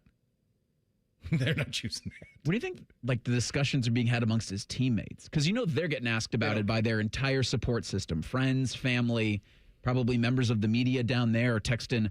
They got a wide receiver from the transfer portal out of Pittsburgh. Like, I wonder, is he getting anything from this? Or is he hearing anything about this? I don't think they care at all. Yeah. One thing that you would know in all my years being around professional football players, athletes at the highest, are we better with you? Do your job. Do your job. I don't mean to be callous, but it's kind of that. Like, they're not affected by... This is a profession. A lot of this stuff. This is pro sports. Yeah, it is. They're just not affected with it. Isaiah, do you have the bite with the athletic director, Kirby Hocutt, on the integrity play? Let's go ahead and play that if you can. He's made mistakes, and he looked me in the eye this morning again and reassured me that he has done nothing to jeopardize the integrity of a game that he's competed in. Okay, Pete Rose. That's the one thing that will follow. That'll follow if he plays for Texas Tech, that part of it. When there's a bad performance, if he throws one more touchdown when they're up 34, and the spread will be watched by them in ways, and scrutiny around the spread will be watched by them in ways that I don't think anybody can wrap their head around right now. And that part ain't going away. When do we hear from Sorsby next, do you think? Is it Big 12 Media Days? I told this to Joshua. Joshua said he needed to go to Big 12 Media Days. I said he's got two choices. He either goes to Big 12 Media Days, which would be a circus, but what I would do if I was his PR is I would schedule a sit-down with him and a national college football voice. So if that's Fowler or Herb Street or Reese Davis or Joel Klatt or any of those type of folks, Nicole Auerbach, have a conversation, sit down with one of them and just lay it all out there, and then you can go to Media Day. Or you can skip Media Day. But he has to do something either before Media Day or at Media Day if he's going to play for Texas Tech. That's what my advice would be, to do the one-on-one sit-down is what I would do. We'll get Tim May's view of all of this in 2 minutes. Bishop and Friends right here on The Fan. Hey, friends, if you want to witness the world's biggest soccer tournament in person, well, look no further than Twin Peaks. Enter the Twin Peaks Go for Gold giveaway presented by Michelob Ultra and Casamigos, and you could be one of 5 grand prize winners who get the VIP treatment plus travel and lodging. For your chance to win unmatched views of the match, visit TwinPeaksSoccer.com to enter and choose your host city. Entries close June 14th, so don't wait. Twin Peaks eats, drinks, scenic views. Experience the adrenaline of Barrett Jackson in Columbus, Ohio, June 25th to 27th. See hundreds of no-reserve collector cars cross the auction block, interactive sponsor displays, and a wide selection of food and drinks. It's an exciting, high-octane event for fans of all ages. Tickets on sale now at barrett-jackson.com. Scotty Vegas here, and my wife caught me in the garage just staring at my beautiful new Bronco from Krieger Ford. I mean, I'm in love. The buying process at Krieger Ford was amazing. Quick, no pressure, fun, in and out so fast I couldn't believe it. I was prepared to spend all day looking at cars. Instead, I got my shiny new red Bronco out of the showroom in no time. If you're looking for a new car for the summer, visit Krieger Ford on Morse Road. Krieger Ford is my winning bet. Visit KriegerFord.com today. Take action with Logan Services. Get up to $900 off with Train Instant rebates and up to $2,000 system discount plus 10-year parts and labor warranty. Hurry, this offer ends soon. Schedule your free estimate now. Logan Services. I'm Meredith Garfalo, meteorologist at 10 TV News This Morning, and I'm an Ohio girl. I love golf, aerospace, and all things Ohio sports. For nearly 20 years, I've studied the patterns that shape our days, from winter wonders on the south side to dangerous storms along the I-71 corridor. When the weather changes, you'll be the first to know, because you need a forecast that moves as fast as you do. Make the move to 10 TV News This Morning, weekdays from 5 to 9, anywhere you watch. Bishop and Friends is sponsored by Diamond Seller, your true jeweler for almost 80 years. The Fan, Ohio's sports destination. The friends are the guests and listeners. Reeser and Baker just work here. Back to work. Back to work. Everybody, work, work, work, work, work, work. You're listening to Bishop and Friends. All right, it's a Friday at 10:30. Fridays at 10:30, we talk to our good buddy Tim May, the Tim May Show with Clay Hall on FanStream Sports. If you were on the Texas Tech beat and you just witnessed everything as they tried to handle the PR mess this week, what would you be thinking? Man, it's going to be a long year. That's exactly what I'd be thinking.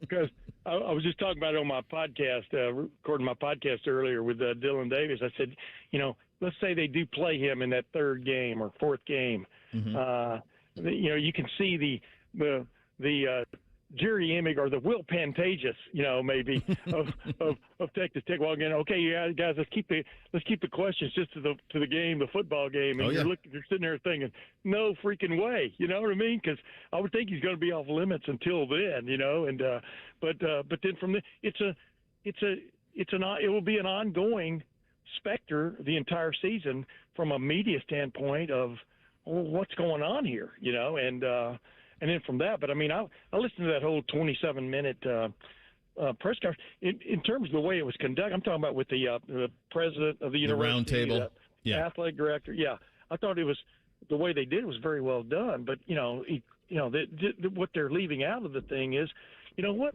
When we joined the NCAA, and then when we also joined the Big 12, when it changed, we agreed to abide by rules, and but not in this case.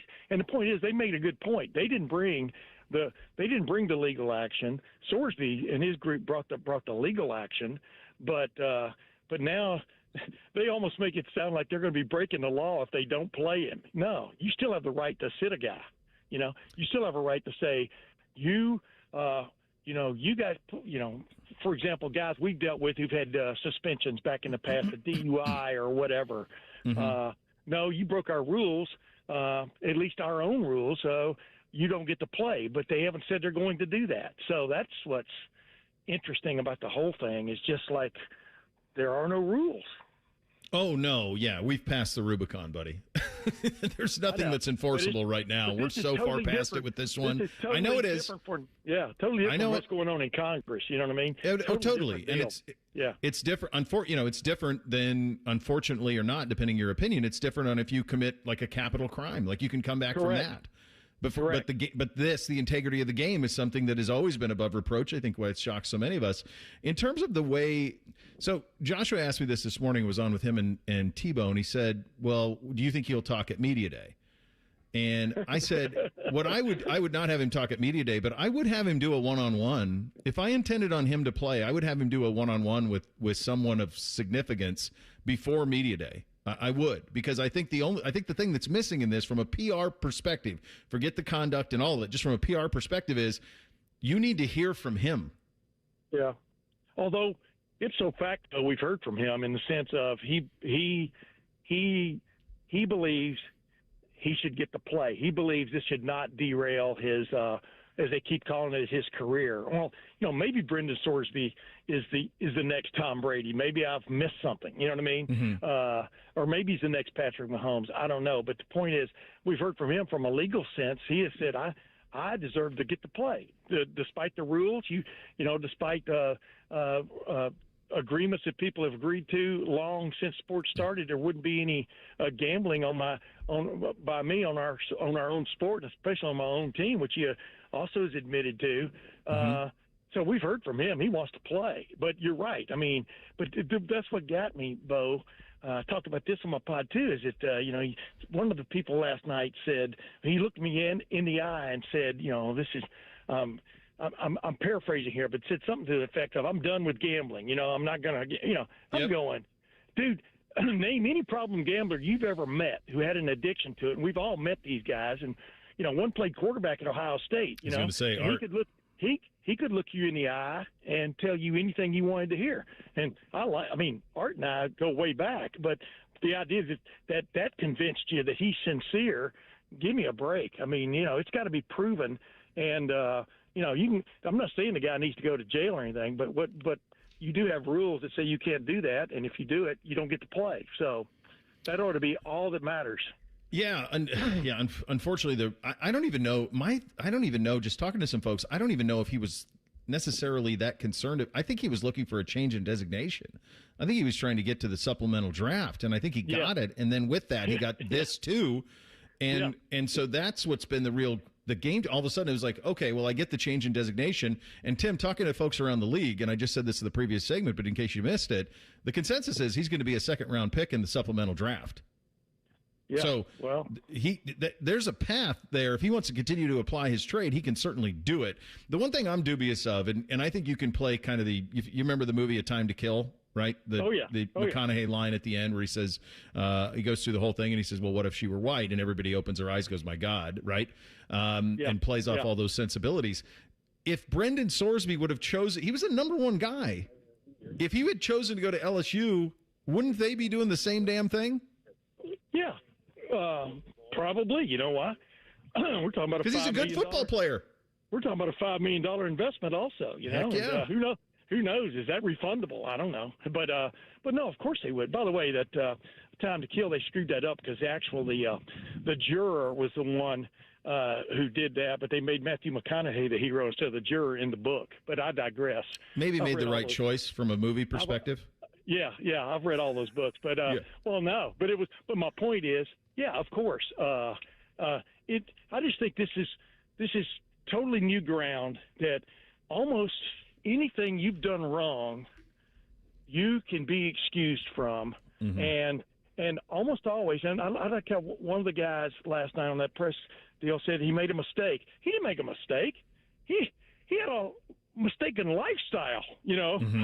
I mean, this wasn't turning left in a no turn left only lane. This was huge, and the thing about it is, what you do is you do want him to get all the help he can get. You do want him to get better, as a person, for want of another term. But that still doesn't mean you get to play. So that's the difference. Playing is a privilege, not a right. And the idea that, but I will say this, you know, that's what the injunction gives is him the right to be on a team or to be drafted, but it doesn't mean you will be, and it doesn't guarantee you will get to play. That now the ball really is in Texas Tech's court more than anybody else. I think it's in his court more than anybody else. I don't know the kid at all, but I just wonder if at some point he just says, "Oh, the hell with all this." Like, I don't want to be the face of all of this. I'm talking about, and then he can go to the supplemental draft, and then it's done. Yeah. You know, the NFL, to me, how's the NFL going to look at this? I mean, you know, I think the NFL, Tim, would be much more concerned about the addictive personality than they would the gambling. Correct.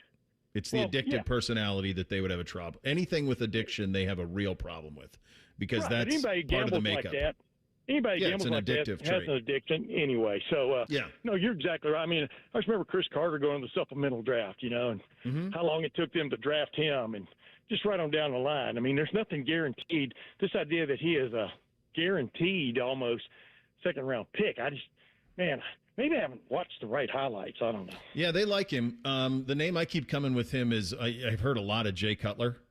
Big arm, athlete, all of those things. So I don't think, talking to folks, I don't think he would get past the second round. So we'll see where all of this goes. Tom Brady did. What's that, buddy? I said Tom Brady did. Go ahead now. No, in the supplemental. I know, but I'm just saying. I'm talking about second round is what I'm saying. Yeah. Connotation. Yeah. People miss all the time. I saw the ESPN did a story this week on pretty interesting on future college football rankings, and they ranked the top 20 teams in the country. And there's some names that we're not used to seeing like 5-6 years ago, like SMU and Indiana, and this exact Texas Tech team, because the game has changed a lot.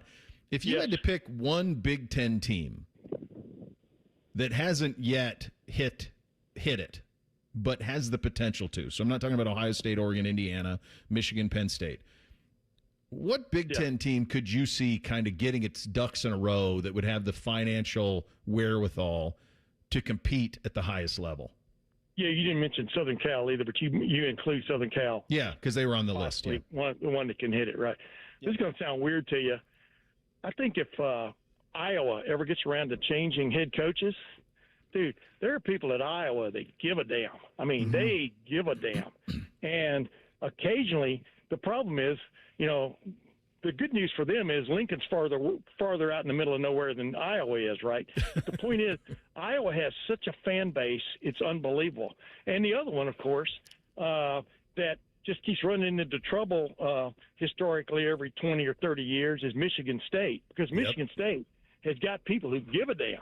And, that's proven to anybody. So I would think Michigan State, because they could, with that old line, you can get anybody into any school anymore, I think. But there's no worry about that. Yeah. By the way, we're out here talking to Vaughn Harbor, the kid from Ohio State who's going to the U.S. Open. That's where I was distracted. I'm sorry. No, you're fine. Yeah, we're out here interviewing who's leaving tomorrow for Shinnecock Hills. Isn't it great to be able to say Shinnecock? Oh, yeah, I'm leaving Sunday, but you're exactly right. We're both headed the same direction, but he's going to have a lot more. No, I don't know. I have pretty good fun on these trips. But anyway, going back to what you're saying, I think Michigan State is interesting if they can ever get their act back together, because they had their act together on occasion in the history. All right. Next time I talk to you, you're going to be somewhere at Shinnecock. I'm going to spend the first 3 days there trying to make sure I have a good cell signal somewhere on that course. Have you ever been to Shinnecock? I've never been out on Eastern Long Island. It's just about I as have far as been you on get. Eastern Long Island, but I've not been But to it Shinnecock. reminds me, East Long Island looks like a crocodile's mouth, Yeah. crocodile's head. And Shinnecock is on that isthmus. Like I keep saying, I'd like to see the late, great Lou Holt say that 3 times. But like this isthmus that leads out to Montauk, you know what I mean? And this choke point Charlie for any traffic and stuff. But the good thing is, volunteers, we have a parking spot well away from that, and they bus us in, so that's pretty cool. But I'm very much looking forward to seeing one of the world's great golf courses up close. Yeah, I'm envious. I think that's going to be really cool. All right, we'll do it next week from Shinnecock. Thanks, buddy. You got it. That's easy for you to say, Shinnecock. See you, man. I think Tim May is approaching. I don't know. He's got to be approaching 70, and he gets as much thrill and fun out of saying Shinnecock as Bootsy would, which tells you all you need to know and why we love him so much. Thing or not a thing coming up next. Bishop and Friends right here on The Fan. We know everything about you. We know you love the Buckeyes. We know you love the Jackets. We know you're wearing a red shirt. Just freak the hell out of someone. The Fan.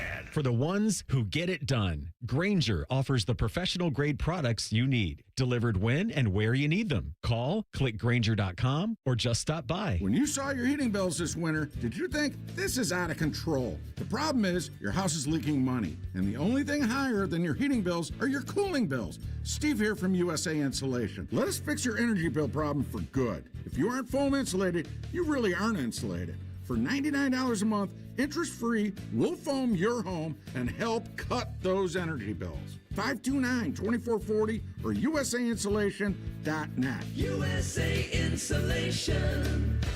Your plate is full every morning thanks to the $6 Tim's Trio from Tim Hortons. Freshly brewed coffee, a hearty breakfast sandwich with a freshly cracked egg, and a daily baked donut. All of that for just $6. Yeah, that is a full plate for sure, but it's one less thing on your plate to worry about. So enjoy it to its fullest. The $6 Tim's Trio, only at your neighborhood Tim Hortons, at participating U.S. restaurants. Hey, it's Bobby Carpenter. At Germain Toyota of Columbus, it's all about you, your drive, your style, and your budget. Stop in and see Marcello. He'll get you rolling. Germain Toyota of Columbus on the corner of I-70 and Bryce Road, or check them out online at germaintoyota.net. When sudden illness or injury strike, Ohio State offers 3 types of urgent care to meet any of your needs. From traditional urgent care to our specialized orthopedic urgent care for activity-related injuries and advanced urgent care for more serious injury and illness. Our experts treat everything from broken bones to ear infections and colds and flu. Ohio State Urgent Care. This is world-class care. Hey, it's Bobby Carpenter. Bring your landscape back to life with an unbeatable deal from Ohio Mulch. 5 bags of premium mulch for just $10. You choose from absolute black, brown, or red to make your flowers pop and your curb appeal shine. Visit ohiomulch.com to find a location near you. Common Man here. Join me June 20th for the Common Man Mile at this year's Fan 5K in Westerville. Get signed up at 971therace.com. The 97.1 The Fan 5K is presented by Ohio State Wexner Medical Center, and the Common Man Mile is sponsored by Rose Pest Solutions. Rose Pest Solutions has been protecting Columbus homes and businesses for over 165 years. Got a pest problem? Rose is the solution. Call 800-966-ROSE or visit rosepestsolutions.com.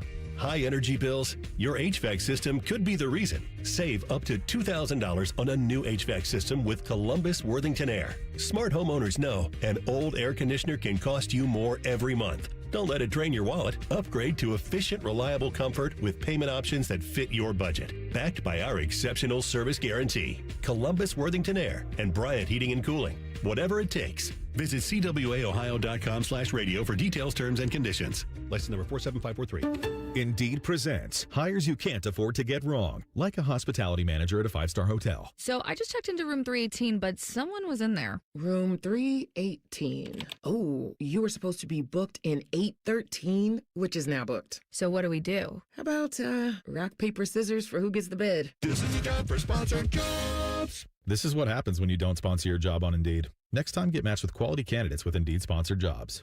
Visit Indeed.com/hire now and sponsor your job today. Wesley Financial Group is not a law firm, and Chuck McDowell definitely not an attorney. This is Chuck. If someone talked you into buying something really silly and you want to get out of that silly little thing, my advice, get the facts. Call me and I'll send you our timeshare exit kit absolutely free. Inside, you'll learn how timeshare works and all your options for cancellation. Call Wesley now for your free exit information kit. 800-791-0000. That's 800-791-0000. Join the fan weeknights at 6 for the Buckeye Show. And if you're asking if it's just a bunch of homers rooting for all things Ohio State, yes it is. Proud to be your flagship home of the Buckeyes, the Fan, Ohio sports destination. The Fan Guest Hotline is sponsored by KDHVAC, doing whatever it takes to keep your home comfortable. The Fan. When General Sherman marched through Georgia, he was listening to this show. Use your skills for good, young warrior. This is Bishop and Friends. All right, time for a little thing or not a thing on a Friday. Hit it, fellas. Thing or not a thing. Sponsored by Billiards Plus. Find your next grill and everything you need for the master griller. Billiards Plus on Dublin Center Drive in Dublin. This thing or not a thing is really going to be our plea to Fish to continue our subscription to The Athletic. Just letting them know that, hey, we use it. So if we use it a lot. You want to pay for it, or continue to have the company pay for it, it'd be much appreciated. But Pierre LeBrun did an NHL mailbag on Thursday. He addressed several things of note for Blue Jackets fans. First, LeBrun says Red Wings general manager Steve Yzerman is, quote, spitting mad that Dylan Larkins requested a trade. Yzerman reportedly went to Larkin's agent, Pat Brisson, and asked to expand their original list of 3 teams. LeBrun says Larkin's camp was receptive. Quote, I don't think we're dealing with just the Minnesota Wild, Vegas Golden Knights, and Florida Panthers anymore. LeBrun adds the Dallas Stars have absolutely checked in.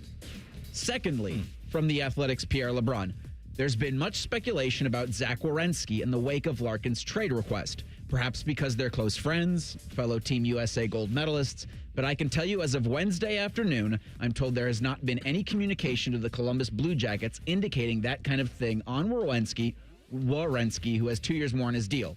Now, having said that, this is from LeBron. I'm not ready to say it couldn't happen before the end of the summer either, just based on the fact that at some point the team and player will want to talk about the future and whether or not he sees himself in Columbus long term.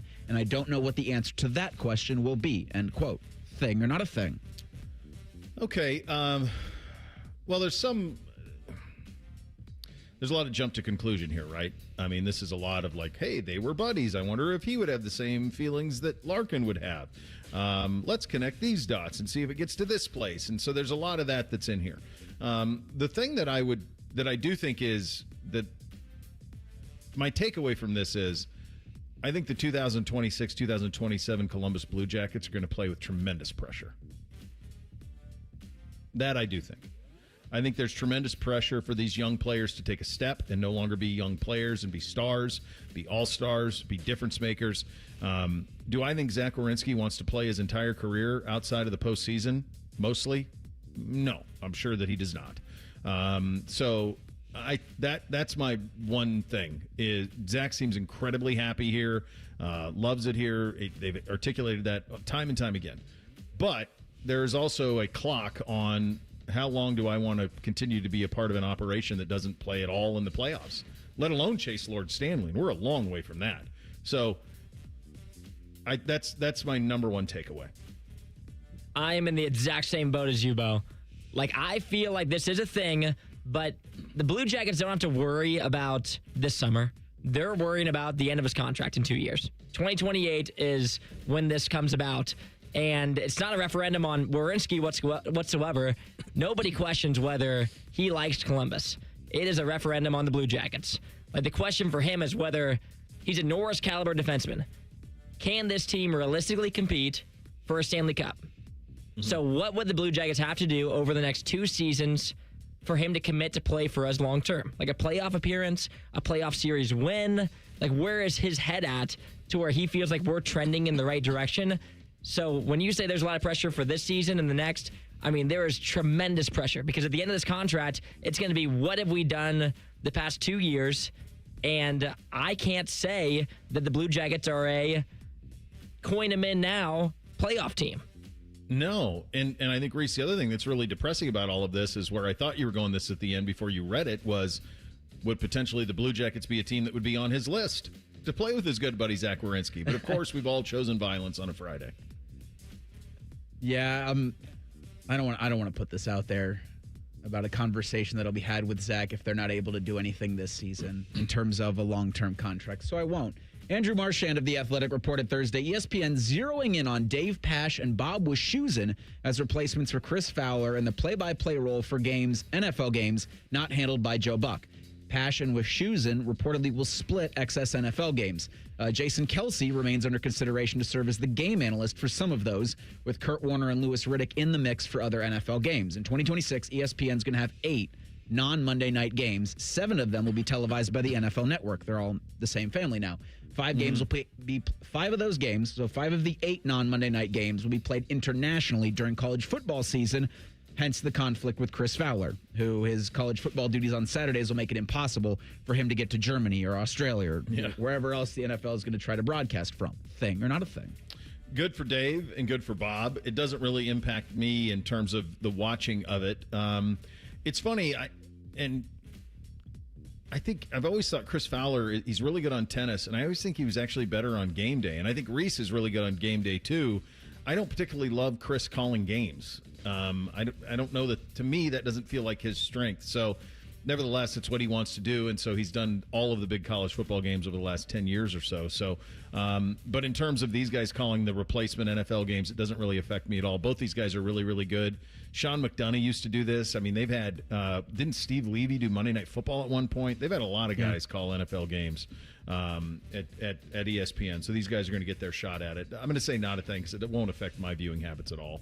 Same for me, not a thing. I do think this is a little bit to college football versus the NFL. I think it looks like ESPN saying we need you in Columbus, Eugene, Austin, Tuscaloosa. Like it's like the second version of the NFL to step down. Not so much in Berlin, though, for the overseas games. Friend of the program, Jeremy Fowler, reported on Thursday that things are going well for Patrick Mahomes in his rehab from tearing his ACL or from serious ACL and the LCL in his left knee back in December. So the Chiefs begin the 2026 season on September 14th. That's exactly 9 months to the day since Mahomes got injured. The median recovery time is around 9 to 10 months for that. So our friend, Jeremy Fowler, says Mahomes has progressed to 7-on-7 work, and he now eyes potential 11-man work as they wrap up their minicamp. Thing or not a thing? Yeah, I assume that they got an all green light on him before they redid his deal and gave him all of the money. So I assume that he's trending in the right direction. Guys, it is stupefying how quickly you can come back from ultra serious injury now. It's crazy how quickly you can do it. So, yeah, I think this all tracks in kind of what we were all thinking.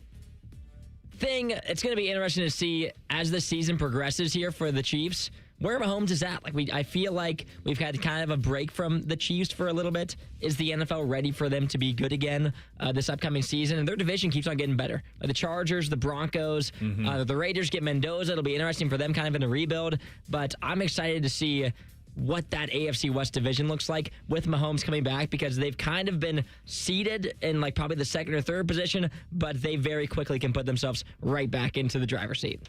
I'm curious what the second half of his career's like. He's basically at the halfway point if he wants to play till he's 40. He's at the halfway point. Can he have that second decade that Brady had, that Manning had a part of? That'll be fascinating to see.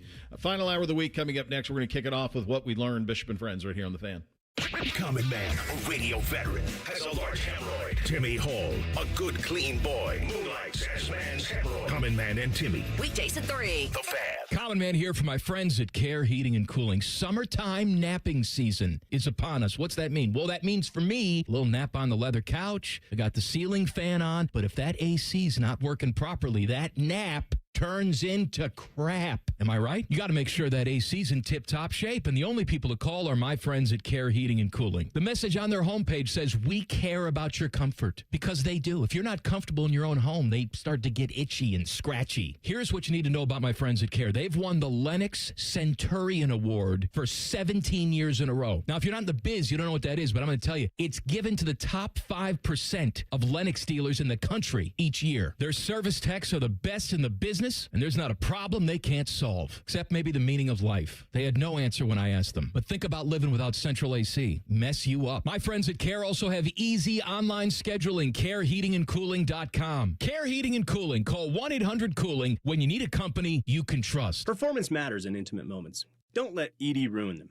This is Jeff for Tri-State Men's Health, and I want to assure you that if you're like the vast majority of guys, you don't have to suffer with ED anymore. In fact, you might be pleasantly surprised at how the right treatments could positively impact your love life. At Tri-State Men's Health, our advanced medical therapies go far beyond pills. We have treatments that are effective in well over 90% of cases, and we offer specific and combinative treatments that can dramatically enhance both your performance and your stamina. You could even last up to an hour or more and bring a far greater level of intimacy to both you and the one you love, perhaps performing like you haven't in years. So call us today and find out why our advanced treatment strategies offer so much more. Your first visit is just $99 and gets you blood work, a medical consult, and if medically advised, a test dose. And if that test dose doesn't work in the office, your visit is free. Call 800-900-9654 or go to tristatemenshealth.com. Tri-State Men's Health, advanced medical science to improve men's lives. Scotty Vegas here, and my wife caught me in the garage just staring at my beautiful new Bronco from Krieger Ford. I mean, I'm in love. The buying process at Krieger Ford was amazing. Quick, no pressure, fun, in and out so fast I couldn't believe it. I was prepared to spend all day looking at cars. Instead, I got my shiny new red Bronco out of the showroom in no time. If you're looking for a new car for the summer, visit Krieger Ford on Morse Road. Krieger Ford is my winning bet. Visit KriegerFord.com today. Feeling stressed or overwhelmed? Not sure how to get the mental health help you need? We've got your back. Call the Mental Health Insurance Assistance Office at 855-438-6442. We'll help you figure out what mental health benefits may be in your health plan. No more confusion, just the support you deserve. Call the Mental Health Insurance Assistance Office at 855-438-6442. Delaware County Veterans Services is ready to help you access VA benefits, emergency financial assistance, dental and medical grants, transportation, and more. Give Delaware County Veterans Services a call, 740-833-2010 to schedule an appointment. Well, Lorenzo, the pitch looked good.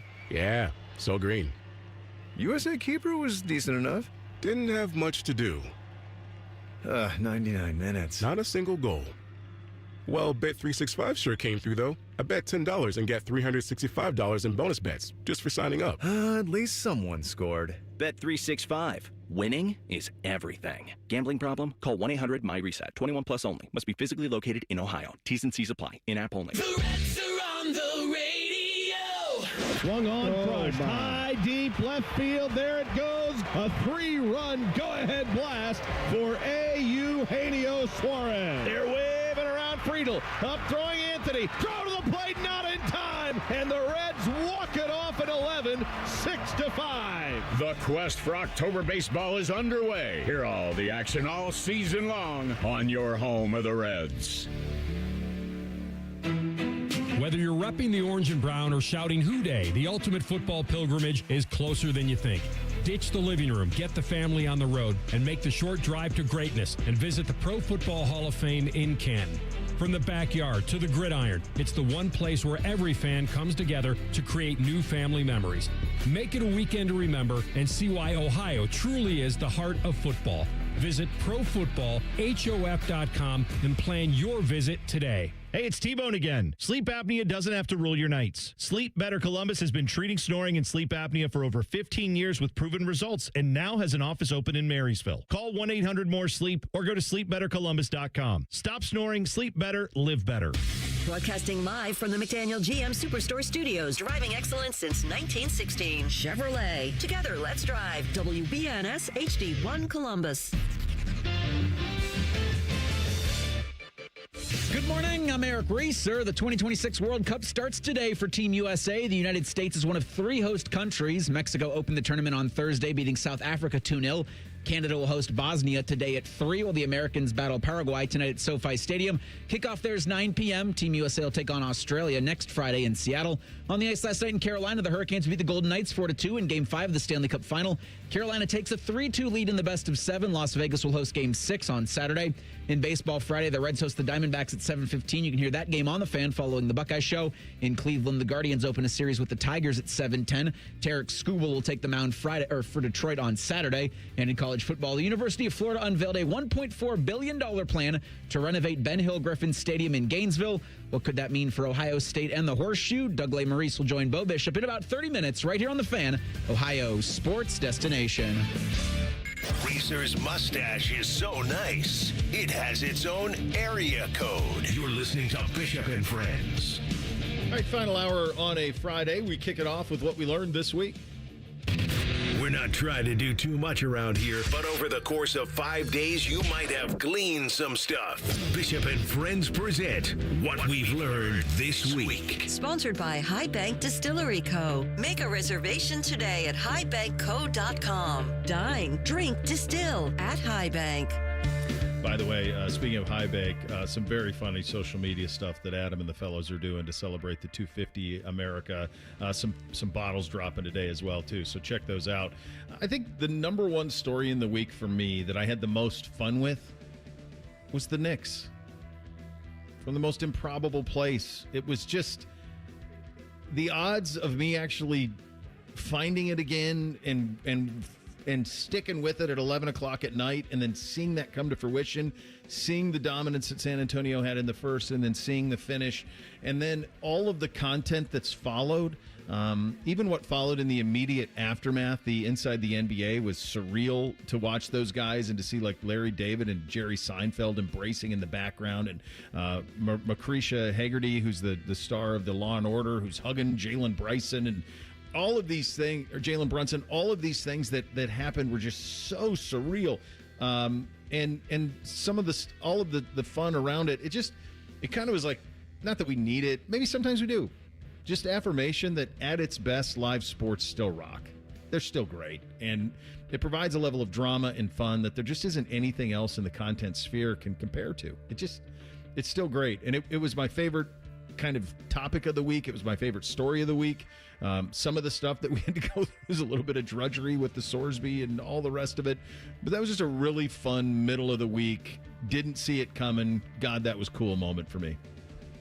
Yeah, it's for a series that you didn't really want either team to win.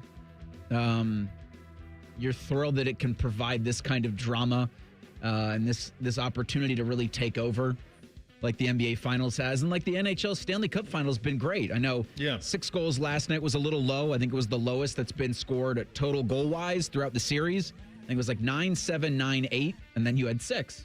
Mm-hmm.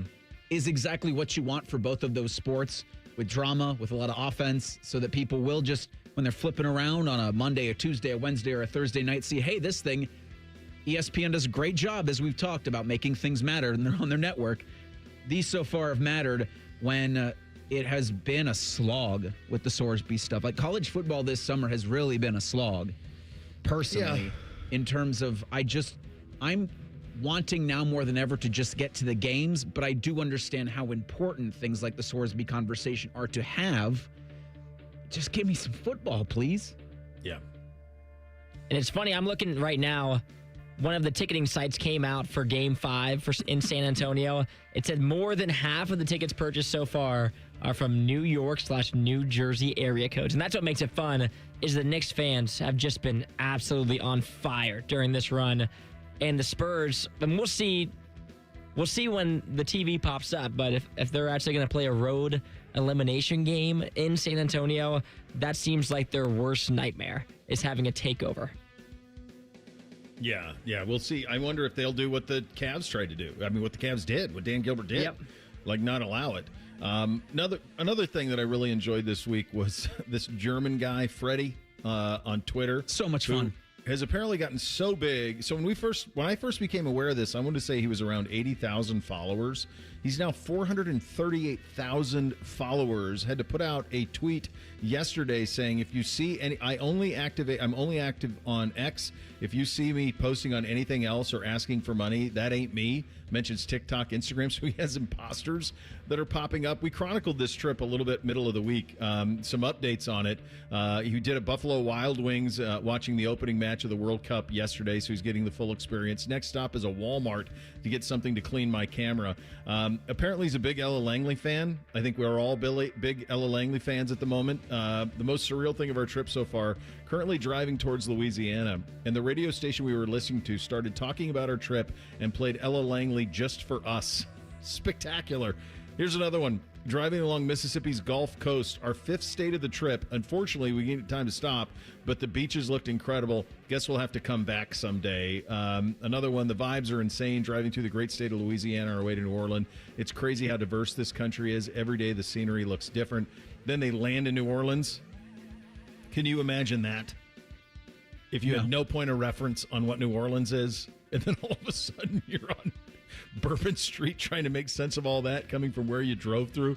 Apparently last night they ate at a Waffle House again. They had to eat in the parking lot because they closed the dining room of Waffle House, which I didn't even know Waffle Houses did. That's been awesome. It's been cool to see some of, because there's a lot obviously geopolitically going on in the backdrop of this World Cup, but it's been really cool to see this guy's kind of voyage through America that started in, I want to say started in New York and then drove all the way through the American South on their way to Texas. So very, very cool to see. Yeah, the international flavor for this has been awesome. I even think Team Ecuador's base of operations is Columbus. Yeah. I know there's a team in Cleveland. I think these next couple of weeks are going to be really great. And I was wondering, yesterday if I was going to have any interest, and I tuned into Mexico, South Africa, and at points, because they were both shades of green, I forgot who was who.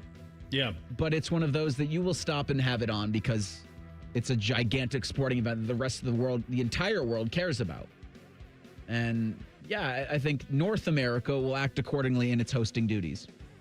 I'll be really interested tonight to see how my friends talk about the game. I already have had multiple groups of people reaching out to me to go places to watch it, and I just want to see how it hits. Especially, it would be great if obviously USA won, but over the next week or so, I'm interested to see how, at least for my circles and probably for you guys as well, how people talk about it and how much chatter there is. Hopefully, there's a lot, and a lot of people are out for these games, and it seems like night one at least is going to be a hit for me and my friend group. But I'll be interested to see how this kind of goes on the next couple weeks. Well, I can just tell you, I usually judge a lot of what's cool by what my kids are into, and I just got a text from my wife that they were going to buy World Cup cards. So I'm sure that's part of NBC's grand scheme to somehow make money off of this. But nevertheless, they did go buy World Cup cards, so that's a new one for them. So they'll have a little bit of juice. Team USA tonight at 9 o'clock. This is an incredible one. Radu pointing this out. I missed this yesterday. Fox Soccer tweeted out Lamine Yamal, he's really damn good. He plays for Barcelona, plays for Spain. He's probably not on the Messi, Ronaldo level, but maybe he's a rung below that. There was video of him walking through a Walmart in North Georgia yesterday with a shopping cart. And no one knows who he is. Because why would they? For all of the things that we talk about how all of this stuff is so much more accessible, there's still an incredible section of the country that has no idea who any of these folks are. And it's got to be pretty freeing. I imagine even for the guys, the European stars who come over here at the end of their career, I'm guessing Messi doesn't have a lot of anonymity, but I'm guessing a lot of these guys probably can. And you can have that's why they love vacationing in Miami, so many of them. When they're on holiday, they come to Miami because they can have a little bit of anonymity, something that they're not afforded over there. With the World Cup cards, are you saying they could pull a Messi Argentina? Yeah, that's what they're going for. Apparently, the Messi Argentina and the Ronaldo Portugal are the ones that you want because this is theoretically their last World Cups. So, because there's no rookie card, like the rookie card of this. Yeah, they don't have.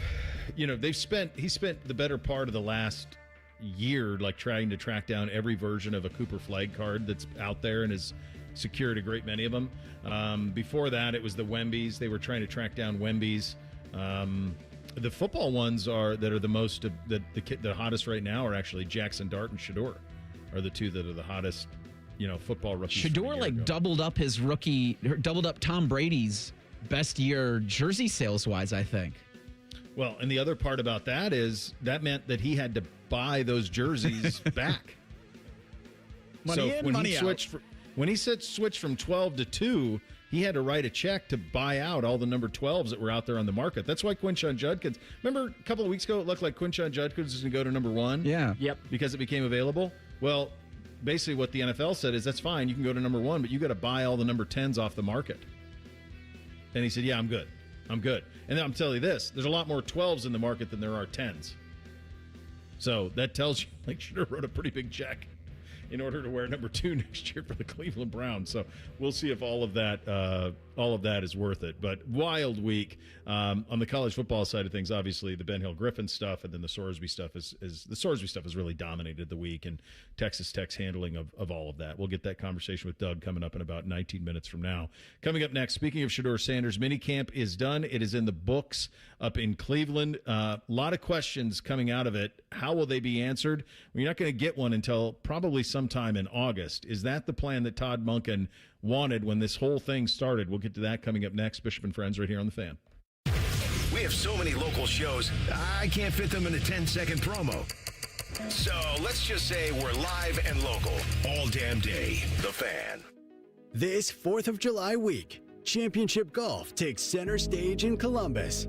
From July 2nd through 5th, the 46th U.S. Senior Open Championship comes to Scioto Country Club, where legends of the game meet hallowed grounds that don't play favorites.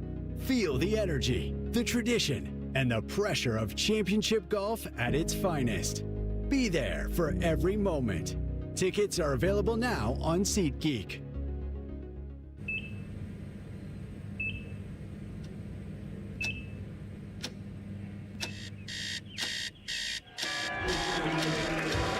Got this. Breathe.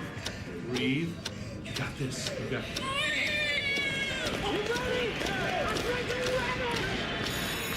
In the moments that truly matter, what do? Rise to the occasion. Ohio Health.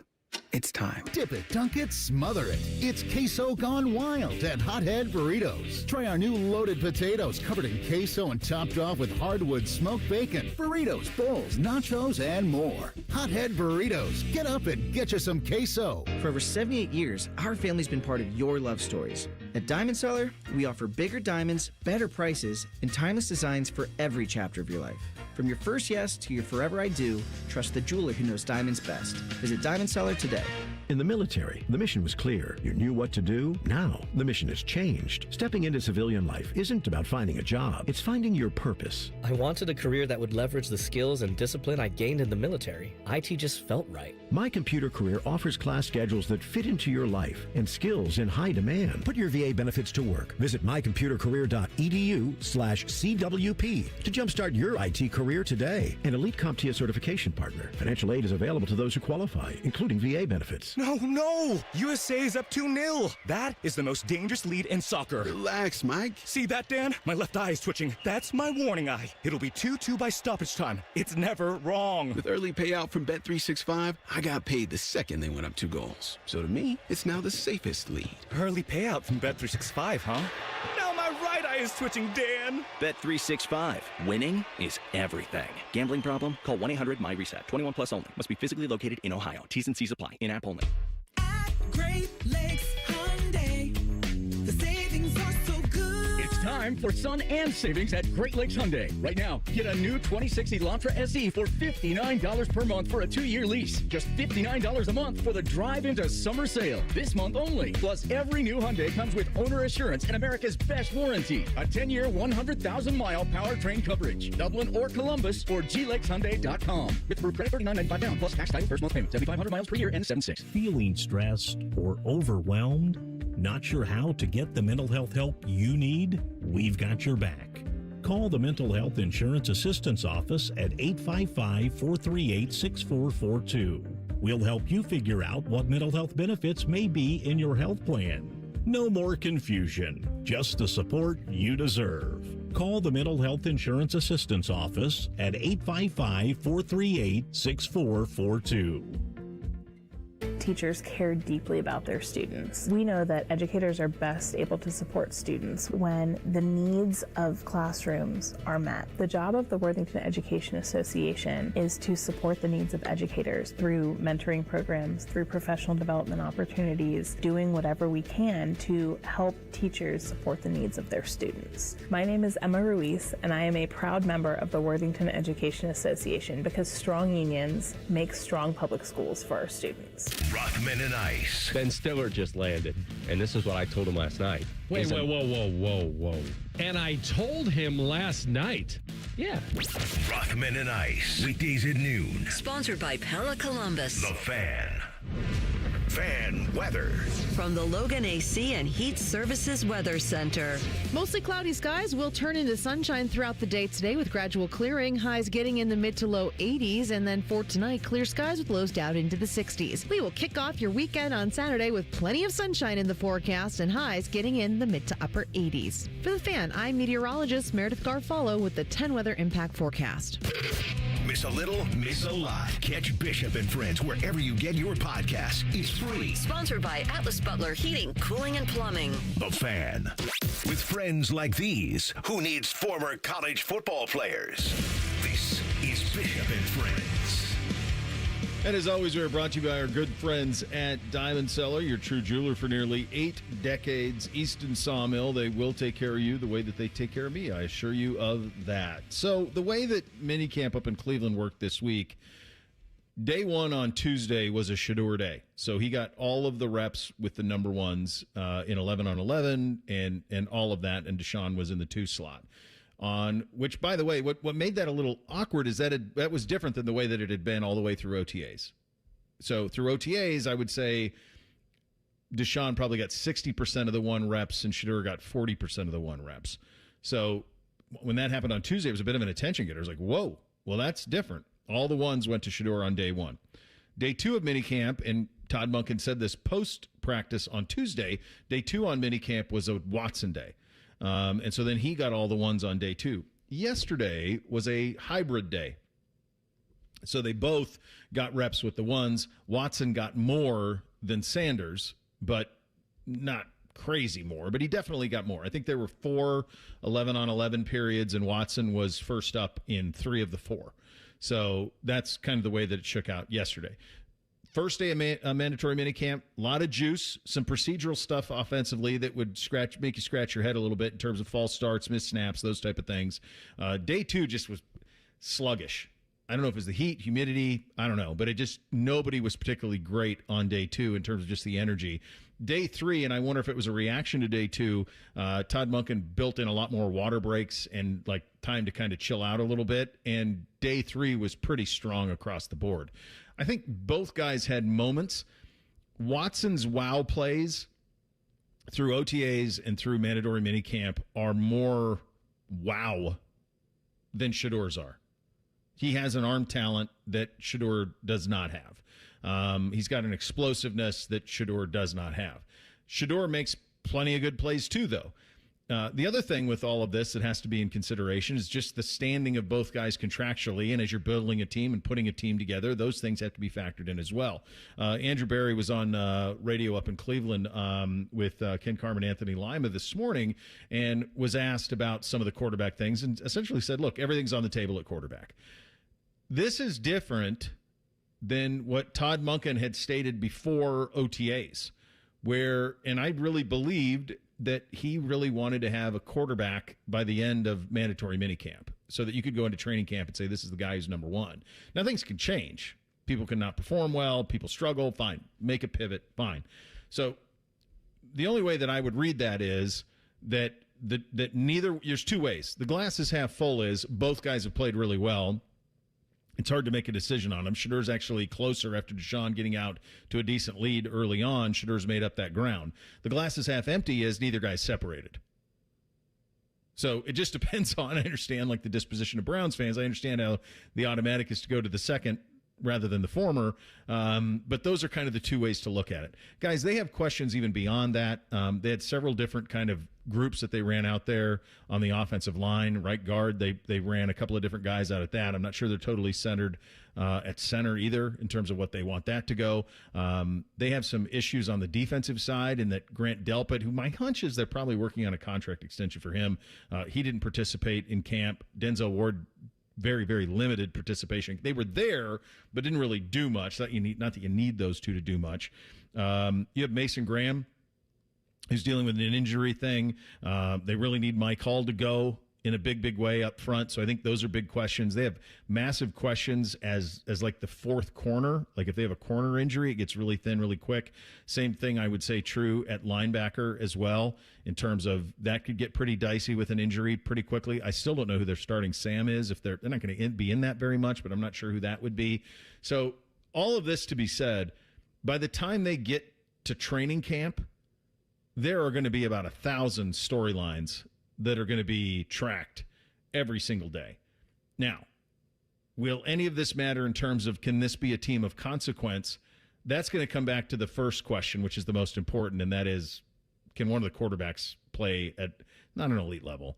Can they play at a middle of the NFL level? If they play at a middle of the NFL level, I think the team can be competitive, and I think that they can be in the mix, not to go win a Super Bowl. They're not there from a roster standpoint, nothing like that. But could they be in the mix in December and play meaningful games? Yeah, if they get good quarterback play. Because one thing that is an attention getter all spring with them is they have weapons now. Denzel Boston is a stud. You can go buy the jersey. He is an absolute stud. Casey Concepcion had a really good mandatory minicamp, especially the last couple of days. Isaiah Bond is coming along. He's a deep threat who can get deep. Quinshon Judkins looks really good. So if they get good quarterback play, not great, I'm talking 15th in the league. I'm talking like what Baker was, between 12 to 15 in the league. If you can do that, then I think they can be a competitive team this year. But all of these questions that I'm mentioning, they all bleed into next summer or this summer, and they bleed into camp by the time we get there at the end of July. Call it a build for nothing. We talked yesterday, maybe 5 spots aren't competitions, aren't ongoing competitions, like Delpit and Hickman as your safeties, Fannin, Denzel. Well, he hasn't participated either with Fannin. Yeah. He didn't participate at all. So I don't know what's going on with him. I know he's hurt, but like he didn't do anything all spring. Yeah. So maybe take him out, but just Carson Schweschinger So everybody's competing in this, and everything's trying to build towards something. And that something is just to be more competitive this year than you were last year. To have something year one under Todd Monken offensively and defensively that gives you hope for the future. It's the build towards Brook Park. You can call it that if you'd like. And I think it's good for the team overall that these two quarterbacks are pushing. And these two quarterbacks are performing. Every day it's a different thing. Because I think for Watson not having played in forever, this helps, having Sanders nipping at your heels. And for Sanders being in his second year, having a guy like Watson you're competing with. Now, if you go to the also sexy quarterback tracker provided by our friends at ESPN Cleveland, you got Shedeur through OTAs and minicamp, 69%, but 5 touchdowns, 3 interceptions. Watson, 79%, 13 touchdowns, 3 interceptions. Like that to me as a Browns fan means this is a competitive thing that can give you some hope. Hope is the only thing you can take this time of the year if you're a Browns fan, that there's going to be a competent offensive procedure into the fall. And my only fear listening to all this is just, are they going to be ready week one? And I know that's on Todd Monken, and that's been something that the past couple seasons with Kevin Stefanski has been a little bit of a gripe of mine, is not feeling like we were ready week one and having no starting quarterback throughout the offseason. And who knows when they'll decide who the starter is. But just to get the chemistry down with doing all the reps with the ones and all of the different competitions that we're in right now, will these questions get solved in time? And that'll be on Todd Monken, and maybe the operation will be different this summer, and they'll be ready to go week one when the season rolls around. But that would be my biggest concern. I'm happy that Deshaun and Shedeur are both being considered, and I want the best quarterback to play. But I would love for one to separate so that they could say, this is the starter. We have him in here. He's working with Casey Concepcion, and he's working with Denzel Boston, and he's working with Jerry Jeudy and Fannin and Judkins, and we're starting to make strides towards being a football team that's ready this fall, because we know, looking at this roster, that we're already a couple steps behind talent-wise of a lot of, even in our own division. So where do you make up for that in the offseason, being ready to go when week one hits? So I was thinking about this from a roster standpoint. You got, I can tell you, the 4 lock. If there's 6 wide receivers on the roster, 4 are locks. Concepcion, Jeudy, Boston, and Bond, locks. I think Tylan Wallace is a borderline lock. He's looked really, really good. So that leaves one spot for Cedric Tillman and Malachi Corley and Jamari Thrash and whatever's left there. On the offensive line, Fano's going to start at left tackle. Zion Johnson's going to be your left guard. think Elton Jenkins is going to be your center. Right guard is unknown. Titus Howard will be your right tackle. Fannon's going to be your tight end, so you know that. So on the offensive line through that point, it's just really right guard and quarterback. Judkins will be your stud wide receiver or your stud tailback, and he looks great. And then you just got to figure out quarterback. So that's quarterback, right guard. Defensively, it's certainly going to be Jared Verse and Alex Wright. In the middle of it, it's interesting. They really need Mason Graham to go in a big way. Like, they need him to be a dude. Mike Hall, if he can be a dude, and you've seen that clip going around of Mike just standing there with his hand in the air and Shedeur hitting it. Did you see this? Yes. Yesterday? Yeah. So if Mike can be a dude, and because he's as talented as any of them, if he can be a dude, then that's a game changer up front. Defensively, Quincy Williams and Carson Schlesinger are locks. Like, those are studs, starters at linebacker. I don't know who the Sam is. The corners are locks in the starting capacity in terms of Tyson Campbell and Denzel Ward. And then at safety, Delpit, and obviously Ronnie Hickman, and then, of course, Emmanuel McNeil-Warren in a 3 tight end set. That's the way that'll look. In the starting lineup, there aren't that many things up for grabs. A lot of it's known. It's right guard, it's quarterback, it's nickel, it's Sam linebacker, and it's the middle of the defensive tackle. But other than that, it's kind of sorted out. But it really will just come back to quarterbacks. And the timeline on that for Todd is, I know that in his he's a malleable guy, so you didn't get the separation that he wanted, so it's going to continue on into camp. But I'm certain that he wants that thing sorted out as quickly as he can, because these two guys are very, very different guys in terms of how you would call the games, how you'd script a game, and how you get guys ready. So he's going to want this sooner rather than later, and now it's something that's going to head into the summer. So we'll see. Doug in 2 minutes. Bishop and Friends, right here on The Fan.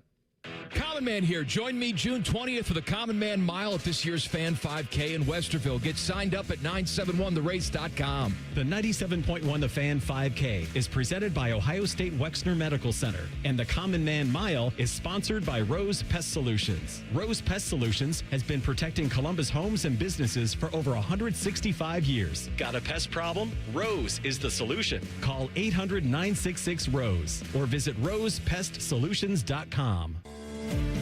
Leaky pipes, no hot water, issues with your sewer or drains? When plumbing problems strike, Logan Services is ready to help you out. We offer free estimates on water heaters, water softeners, and drain lines. Whether it's a surprise leak or an aging water tank, we'll give you an honest recommendation so you can take action fast. Don't wait. Schedule your free plumbing estimate now.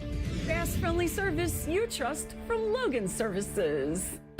Indeed presents hires you can't afford to get wrong, like a hospitality manager at a 5-star hotel. So I just checked into room 318, but someone was in there. Room 318. Oh, you were supposed to be booked in 813, which is now booked. So what do we do? How about rock, paper, scissors for who gets the bid? This is a job for sponsored jobs. This is what happens when you don't sponsor your job on Indeed. Next time, get matched with quality candidates with Indeed sponsored jobs. Visit Indeed.com/hire now and sponsor your job today. Wesley Financial Group is not a law firm, and Chuck McDowell definitely not an attorney. This is Chuck. If someone talked you into buying something really silly and you want to get out of that silly little thing, my advice, get the facts. Call me and I'll send you our timeshare exit kit absolutely free. Inside, you'll learn how timeshare works and all your options for cancellation. Call Wesley now for your free exit information kit. 800-791-0000. That's 800-791-0000. Bishop and Friends is sponsored by Diamond Seller, your true jeweler for almost 80 years. The Fan, Ohio's sports destination. Taking the art of sports radio and day drinking to a whole new level. You're listening to Bishop and Friends. 11:30 on a Friday. Visit with our good buddy Doug Lesmerises. Bill and Doug Show on YouTube. You and I didn't get a chance to talk last week, so I know you've tackled it on the podcast, and certainly here we sit like a week later, and you've seen all of the PR spin from Texas Tech. As you sit here and kind of take stock of, okay, this came out, this happened, the ruling, the PR of it, the backlash of it. Where are you today with it? Yeah, I mean, the thing that we were talking about on our latest show was, what if Brendan Sorsby was at Indiana? Because I do think when he was in the portal this offseason, I think there was some reporting that maybe Indiana, who was looking for a portal quarterback, would have been interested. Like, what would Kurt Signetti have done? What would the Big Ten have done, right? And it's one of those where, like, at the moment, I hate Texas Tech, right? Is that where we are? Just like, oh, my gosh, like these guys. Cody Campbell drives you nuts. He feels like he wants to be the spokesperson for college football, yet he's simultaneously out just for his school. But is everybody just out for their school and they'd be doing the same thing, or would somebody make a stand here? Because, like, you know, maybe you have to pay the guy his NIL, maybe, but, like, you don't have to play him as the coach. You don't have to play him as the school. So I don't know. At the moment, I'm mostly mad at Texas Tech. And then, you know, again, if it's all leading us toward a path of you have to get the sport to a point where local judges can't overturn your rules. But it's really made me think about what school or coach or conference would stand up and do something different here than what Texas Tech is doing right now. I hope other schools would be different, but I'm not sure if I know for sure that they would be. It might just be after 25 years being around major college football that I'm incredibly cynical. I don't think many would be very different. I think the threshold for different, and I'd like to think here would be different, but it's almost like we're different so long as we have an option behind him who's comparable to him talent-wise is kind of my guess, Doug. Yeah, no, but can you imagine if this was the defending national champs who were facing this? I think that they would do the same thing. I think they'd probably be in the same spot Texas Tech is. They might not be as clumsy with it, but I think that my hunch is that they would say, we're going to get behind the kid. This didn't happen here. And, you know, he's got an addiction problem and we're helping him through it. And the reality is if he was the third string quarterback at Texas Tech, he would have been kicked off the team. Absolutely. Yeah. So, I mean, that's going back, 20 years of this. It's the punishment is in direct relation to the quality of the backup, right? Like we've all heard that. So it's like I don't wish it upon Indiana and the Big Ten. Like, I wish what's happening there. I wonder what it would be. But, like, I'm curious about it. I think you're probably right. And then it's like, well, should we hate Texas Tech? Are they the new villain of college football and everyone's going to root against them? Or are they just the team that got caught up in a thing that everybody would be doing what they're doing? And you're probably more right than wrong. Doug, the thing that I was surprised that they took the public tone that they did this week, because as we know, in the world that we live in right now, heinous things every day, and they're forgot about within 24, 48 hours. I was surprised that they continue to so publicly push back, because my kind of theory is, like, if you just let this sleeping dog lie, do a one-on-one interview with somebody of national consequence at some point in the next couple of weeks, and he can talk about contrition and sorry and addiction and all of those things, that this thing would kind of go away. As crazy if they just would have done that. They went the other way, and now I'm to the point where I think the only way that this really now I'm kind of the point, like, the only way I see him not playing it, Doug, is if he chooses not to. If he's just like, I've had enough. And I don't know the kid at all. Not sure if you've ever talked to him. But, like, if he's just like, I don't need all this. I don't want to be the face of evil in college football. I'm just going to go to the supplemental draft. Yeah. Yeah. Now that I think about it, I have talked to the kid. I went to Cincinnati camp the one That's year. Right. I was like, man, this guy's pretty good. Like, I was down there hanging out with the Bearcats. So, like, the hard part of it, like, because part of this is, like, you just have to give him his money, right? But then he can't play. So is he going to give up the money? If he's getting $5 million in NIL to just remove yourself from it to go into the draft, like, that's the hard part of it. We're talking about such big money in college sports now, and he doesn't know what his future holds. If he winds up being a franchise quarterback in the NFL, then $5 million is no big deal. If he doesn't wind up being that, then $5 million is a huge deal. And are you going to be the one to pull yourself out of it just because, like, some people are mad at your school? Like, I don't know, but, like, what's it going to be like? Is every game going to be people holding up signs, like in visiting stadiums, booing Texas Tech? Or Probably. Will it pass? I think fans might stay mad, right? Like, you know, and I said, like, and I've noted, right, Texas Tech at Cincinnati is October 24th. That's Ohio State's off week. If there's anybody in the state of Ohio who loves college football and is mad about this, and Brendan Sorsby is coming to Ohio to play, you can go hold up a sign and yell at him. Yeah, and that's why that's where I'm at. I'm just like, is that you're right on the $5 million. He's not going to get that being a second-round supplemental pick, but he's going to be compensated nicely, and that's probably the one sticking point. I thought all along this was just about him getting to the supplemental draft. I thought we all just assumed there's no way he's ever playing again.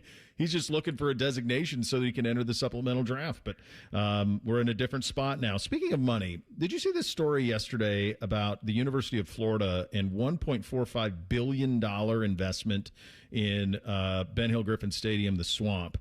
That number is staggering to me. And I know that it's coming caroming down the cliff here, down the mountain here at Ohio State as well. And your alma mater just did a brand new one. They did a totally new facility, mostly the Ryan family, right, on the funding on that? Yep. Yeah. Yes. When you see that sticker shock, I said earlier in the show, I think maybe Gene should have done something before we got to this point, because it does feel like we're headed to ground zero when it comes to Ohio Stadium, and a massive amount of money being either thrown into it or an alternative being found. Yeah, and I know, like, people have sort of talked about this with the Northwestern Stadium of like, well, why would you spend any money on a stadium when you can just put that money into your football team, right? Mm-hmm. But I do think there's something to the idea of, like, create a great home venue, create an atmosphere that's up to date, and then the people who come and sit in that stadium are going to be like, man, I love this team. I love coming to these games. I'm going to give money, right? Mm-hmm. So I don't think you can abandon upgrading your facilities. And, like, Bill and I have been fascinated about on this. Like, we want to do a project on this. Like, the Bills come and do on everybody. There's a whole bunch of 100-year-old stadiums around college football. And what are you going to do? And, like, the idea of, you know, like, you retrofit stuff, you build around it. Do you have to leave for a year? Do you have to leave for 2 years? God forbid, do you start over and tear it down and rebuild on the place? Do you build something? Like, I don't, but everybody's going to face this at once. And so, like, you know, Kansas, like, kind of rebuilt halfway, and they played, you know, they only missed their place for a year. Northwestern tore down, had 2 years away. Like, what's the solution here? But I don't think you can play in a 150-year-old stadium, right? At some point, you've got to really do something. And it's the constant balance that not everything old is traditional. You want to hold on to tradition, but you can't say, well, we can't ever build something new again because this thing's been here since 1920. So I think you have to find a way to keep Ohio Stadium and fix it and not tear it down. But it might take not playing there for a year, and that's going to be a sticky wicket, and it's going to be expensive. It absolutely is. And it's funny to your point, because you and I have talked about this a lot. Like, it's all coming from the same pockets. You know, $1 billion for the stadium and if you go to the Florida social media posts about this, a lot of the stuff that follows it is, can we get $100 million for NIL? Because that's really what the Joe Gator fan and Joe Buckeye fan would, I guess, be the same way. I really don't care. My seats aren't going to improve that much. I want to win a national championship, and I'd rather have that money go to that. So that's why this is harder now to do than it's ever been. This is the way. No one could have foreseen this coming, but it's all coming from the same pot. It's, I drink your milkshake in college football. Is basically what's happening. So this is going to be a fascinating one. I did want to do one football one for you. I saw our friends at ESPN did their future rankings and Ohio State was second, Notre Dame was first. I thought that was ambitious for Notre Dame, but I also thought perhaps, and this is maybe an offshoot, is this one of the first times ever that Notre Dame's coach, that his brand is more powerful than theirs? Because I think you could make that argument right now with Marcus. That Marcus, that's probably right, but also, man, like, I have already seen like another round of stories of, well, Marcus Freeman didn't go to the NFL last year, but maybe he will in the next cycle.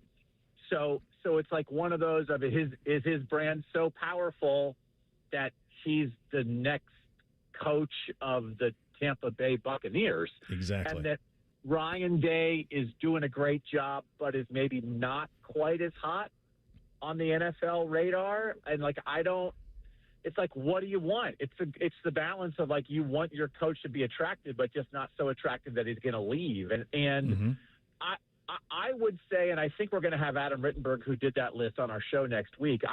I would say Notre Dame is more directly tied to Marcus in a ranking like that, where Ohio State is less directly tied to Ryan, even though Ryan Day is doing a great job. Just because, as you've said, as I've said, we all know Ohio State's the most indestructible program in college football and maybe in North American sport. And if Ryan Day decided to leave for the NFL, I don't think anybody would be like, well, that's it. That's the end of Ohio State. See you later. Yeah. What are they going to do now? If Marcus Freeman leaves, I think it's much more that kind of conversation for Notre Dame of like, who are they going to get to replicate Marcus? So I think I would have Ohio State ahead of Notre Dame on a list like that. Me too, and I think everything you just said articulates my point better than I could, that Marcus is maybe bigger than them at the moment, which isn't a place you ever want to be as a program. You can ask Alabama about this. I'll get you out of here on this one, about 30 seconds. Which Big Ten team, because this list was littered with SMU and Texas Tech and Indiana and teams we never would have foreseen being on a list like this a decade ago, which Big Ten team do you think could enter a list like this that wasn't on it? Yeah, I mean, I do think if Wisconsin gets straight in this modern world, they could be a thing, right? And so is that like patience with Luke that, man, this guy was a playoff coach. It took a while, but it came back around, right? They have the transfer quarterback this year. They still have a little bit of that offensive line identity. Like, we have to remember how good they were for a while there. And like, could Wisconsin be a top 15 program in college football? Like, I don't think that's impossible because they were for like a decade, but like in a decade when nobody cared about that because they weren't as good as Ohio State and they were losing Big Ten championship games, and being the 13th best team in the sport didn't get you anywhere near a playoff. So I don't want to be like naive about like hanging on. Could Luke Fickell turn it around there? But I still think Wisconsin's got a baseline that if they get it right, they could move up a list like that. You're the best, buddy. Appreciate you as always. Yeah. All right, there he goes. Doug Lesmerises, the Bill and Doug Show on YouTube, the Substack Bill and Doug on Ohio State football, Bill and Doug, OSU.substack.com. Get you three things on a Friday. Up next, Bishop and Friends, right here on The Fan. Big voice guy here to remind you that you're listening to The Fan, Ohio sports destination. Okay, thanks. I have 3 more seconds. Bye-bye. For the ones who get it done, Grainger offers the professional-grade products you need, delivered when and where you need them. Call, click Grainger.com, or just stop by. Common Man here. Join me June 20th for the Common Man Mile at this year's Fan 5K in Westerville. Get signed up at 971therace.com. The 97.1 The Fan 5K is presented by Ohio State Wexner Medical Center, and the Common Man Mile is sponsored by Rose Pest Solutions. Rose Pest Solutions has been protecting Columbus homes and businesses for over 165 years. Got a pest problem? Rose is the solution. Call 800-966-ROSE or visit rosepestsolutions.com. Hey there, Bo Bishop here. Tired of the same old routine? It's time to escape with an RV from RCD RV. Motorhomes, fifth wheels, travel trailers, they've got them all. Shop hundreds of RVs in stock today. 3 locations in Central Ohio to serve you, or online anytime at rcdrv.com. Feeling stressed or overwhelmed? Not sure how to get the mental health help you need? We've got your back. Call the Mental Health Insurance Assistance Office at 855-438-6442. We'll help you figure out what mental health benefits may be in your health plan.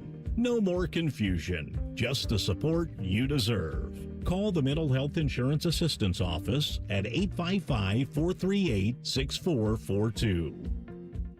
When you saw your heating bills this winter, did you think this is out of control? The problem is your house is leaking money, and the only thing higher than your heating bills are your cooling bills. Steve here from USA Insulation. Let us fix your energy bill problem for good. If you aren't foam insulated, you really aren't insulated. For $99 a month, interest-free, we'll foam your home and help cut those energy bills. 529-2440 or USAinsulation.net. USA Insulation. Get your air conditioner fixed fast. Call Care Heating and Cooling, 1-800-COOLING. There's this thing repair people do nowadays. Mappo's Plumbing. Sure. We do have a dispatch fee. It's $1 zillion. A dispatch fee, a trip charge, going out to your house bill. Bippity Bing Bong Electrical. Our trip charge is a nice new car. But not Apex Pros, the pros who knows. When you call Apex for repairs on your AC, plumbing, or electric, there's no dispatch fee. Thank you for calling Apex Pros. Why would we? Kinda silly to ask for money before we do anything, isn't it? We give you an upfront price only after we know what's really going on. We think it's the right thing to do, instead of... Slappy's AC, electric, plumbing, dry cleaning, haberdashery, and chiropractic. Of course we charge to come out. $1 kajillion, 3 diamond rings, and 2 exotic pets. Apex Pros. Never a dispatch fee. Examples of competitive rates may have been slightly exaggerated. Columbus loves Apex Pros. The pros who knows. ApexPros.com. Get Eco. ECO. Jerry, you're the kind of guy who likes to save money while you do good for the planet, right? Well, that's why I invented the biodegradable doggy poop bag, Aaron. I'm ecological and economical. Well, usually the most economical thing you can do when your air conditioner dies is get it repaired. A quick fix can give you years more service. That sounds economical. But with older models, those repairs can get pretty expensive, and it'll still use way more energy than a newer model does. Which is less ecological and less economical. Get Eco. ECO. You see where I'm going with this, Jerry? I sure do. As hard as it is to toss out your old AC and replace the whole thing, it could actually be cheaper in the long run. Get Eco. ECO. Are you really a big deal in the poop bag industry, Jerry? The doggos love me, Aaron. Get Eco. ECO. Eco plumbers, electricians, and HVAC technicians. GetEco.com. Morning Juice is now live on YouTube. Join Bobby Carpenter and Jeff Thidoff weekday mornings from 6 to 8. Just search 971 The Fan to catch the live experience or watch on demand. The Fan.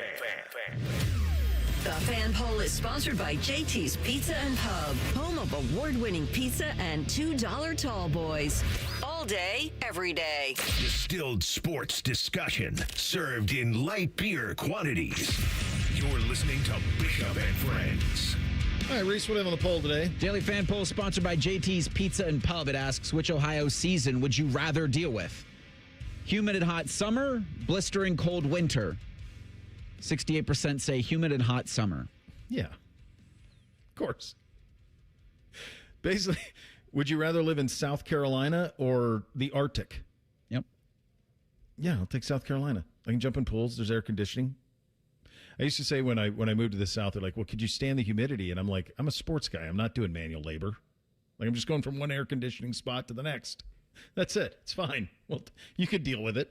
All right, time for 3 things on a Friday. Go ahead, fellas. 1, 2, 3 things. Sponsored by Newman Roofing. For all your roofing, gutter, or siding needs, call Newman Roofing today at 614-NEW-ROOF or visit online at newmanroofing.com. All right, number 1 for me. On this day 10 years ago, and prepare to feel old, is the press conference where Klay Thompson says maybe he got his feelings hurt. And then following that, a Cavaliers press conference where the late, great Bill Livingston of the Cleveland Plain Dealer asked LeBron James, Klay said that maybe you got your feelings hurt. Is there anything above board or not in terms of what you can say on the court? To which LeBron says, Klay said what? What'd Klay say? And the rest is history. That was 10 years ago today. And never forget the Golden State Warriors were a 3-1 lead in the NBA Finals. Never forget. Never forget it, man. You've got crazy. A decade ago? God. That's what I was thinking. 10 years? I cannot believe that. Crazy. Game 5 in the 2026 NBA Finals is Saturday night at 8:30. Spurs host the Knicks, trailing 3-1. So San Antonio hoping the New York Knicks can recapture some of that Golden State magic from a decade ago. But saw this back in Game 3. Spike Lee had a custom Pope Leo New York Knicks jersey that Pope Leo actually signed. Now, they did not win Game 3, and so he retired it for Game 4 when they overcame that 29-point deficit. So I wonder for Spike if you break that out at all or if that's just framed and forever put away. Boy, that's... By the way, did you guys see him, like, greeting the person in the Browns jersey? Like, are you from Cleveland? Like, it's so cool to have an American Pope. First thing for me, I told you guys yesterday I was going to be heading to the movie theater last night. Had a nice little trip there with my fiance and my brother. We all went together. And I'm not a big scary movie guy. We went and saw a scary movie last night, and I hadn't seen one. I don't know if I've ever seen a scary movie in the movie theater, but I will tell you, I learned yesterday, I am not past covering my eyes while watching a scary movie. And I thought that maybe, because it's been so long since I've watched a scary movie, maybe in theaters, I thought maybe that you outgrow that. But even at a crisp 28 years old, I think that fear still rules over all of us. What was the movie? We went and saw Obsession, which isn't like for scary movie people. It probably isn't even that scary of a movie. But for me, not scary movie guy, it was scary enough to where there were some portions of the movie that I was questioning why I was there. I'm not scary movie guy either. I've never seen a scary movie in the theater, unless you count like Seven or Silence of the Lambs. I remember seeing those in theaters, but I've never seen what would be considered like a scary movie in the theater. And I've never seen Halloween. I've never seen Friday the 13th. I've never seen any of that stuff. The only one I remember seeing was Children of the Corn. Like I had to watch that one time. And then Chucky, the little doll. Yep. Those two I remember seeing at like parties when I was in middle school. But that's it. Like those are the only ones of those I've seen. It just isn't anything that appeals to me. Number two for me, I come on here and I oftentimes lament the behavior of my children. Most of the time they're pretty good citizens. But we did have a moment of I guess a little bit of pride. I got to give him some flowers. NBC had a sleepover last night with two of his buddies. Among the things I texted at him, don't wreck anything, no wrestling, keep the volume to a minimum. Please don't permanently damage anything in the basement. Not only that, I honestly didn't even hear him. So apparently, by the time you're almost a freshman, you grow up a little bit, they handle it. So kudos to the boys for behaving last night. That's a good job out of him. Justin Thomas, just like us, at Justin Thomas 34 on Twitter a couple hours ago. Does anybody enjoy randomly browsing Zillow as much as I do? Zero intention other than just seeing what's in the area of whatever city we're in. That being said, I'm very excited for one of the best weeks of the year. A week's worth of Zillow scrolling, checking out the insane prices in the Hamptons. Oh yeah, and U.S. Open golf. As someone who's looking to buy a house, I've done more Zillow scrolling than I care to admit. It's so fun. And it's terrifying, too. It is. And I do that every time that if we're at a place like on vacation I'm always like, I wonder how much this is. And I'll spend 20 minutes doing that every time. So Justin's just like the rest of us. I always do the same thing. It's like, how much, if I wanted to buy this place, can't. We'll move on to the next one. Second one for me, I should be upset if I didn't mention it. We are 365 days away from me getting married to my fiance. So, baby. I know. 1 year from today. She texted me this morning and I was like, oh yeah, June 12th. That is the date, isn't it? We just said it. So new to me too, but 1 year left. As someone who's, been with my lovely bride 20 years at this point, I would just caution on the, oh yeah, and just change that to, of course it is, honey. I'm as excited as you are. And remember that the wedding day is not about you. Do you have everything locked in? Like we got venues, we've got all those things done? We know we have the venue. We're still working on other things. All right, very good. You got a lot of time. You got time on that. Finally, number three for me. This is my last weekend of the summer that does not have something in it. Last free weekend. That's it. That's the list. When you have the children who play the youth sports, this is what you get. Final thing for me, it looks like Facebook went down this morning. Facebook Messenger as well. Don't turn it back on. I think if that happened with Instagram, if that happened with any of these social media apps, you know what? I'm team don't turn it back on. See, what's the worst that could happen? Final thing for me, coming up next, Rothman and Ice, but no Rothman, no Ice. It's Dave Biddle and Scotty Vegas. It feels like it's Sunday on the money. There you go. 1:30, they're going to be doing old school versus new school. We'll see how well Dave and Scotty know each other playing the newlyweds game. That'll be fun. You have that to look forward to, which is nice. Have a great weekend, everybody. We're back on Monday. Bishop and Friends right here on The Fan. If you haven't thought about Buckeye football today, I'm sorry to tell you that you're dead. Our condolences. Your home of the Buckeyes.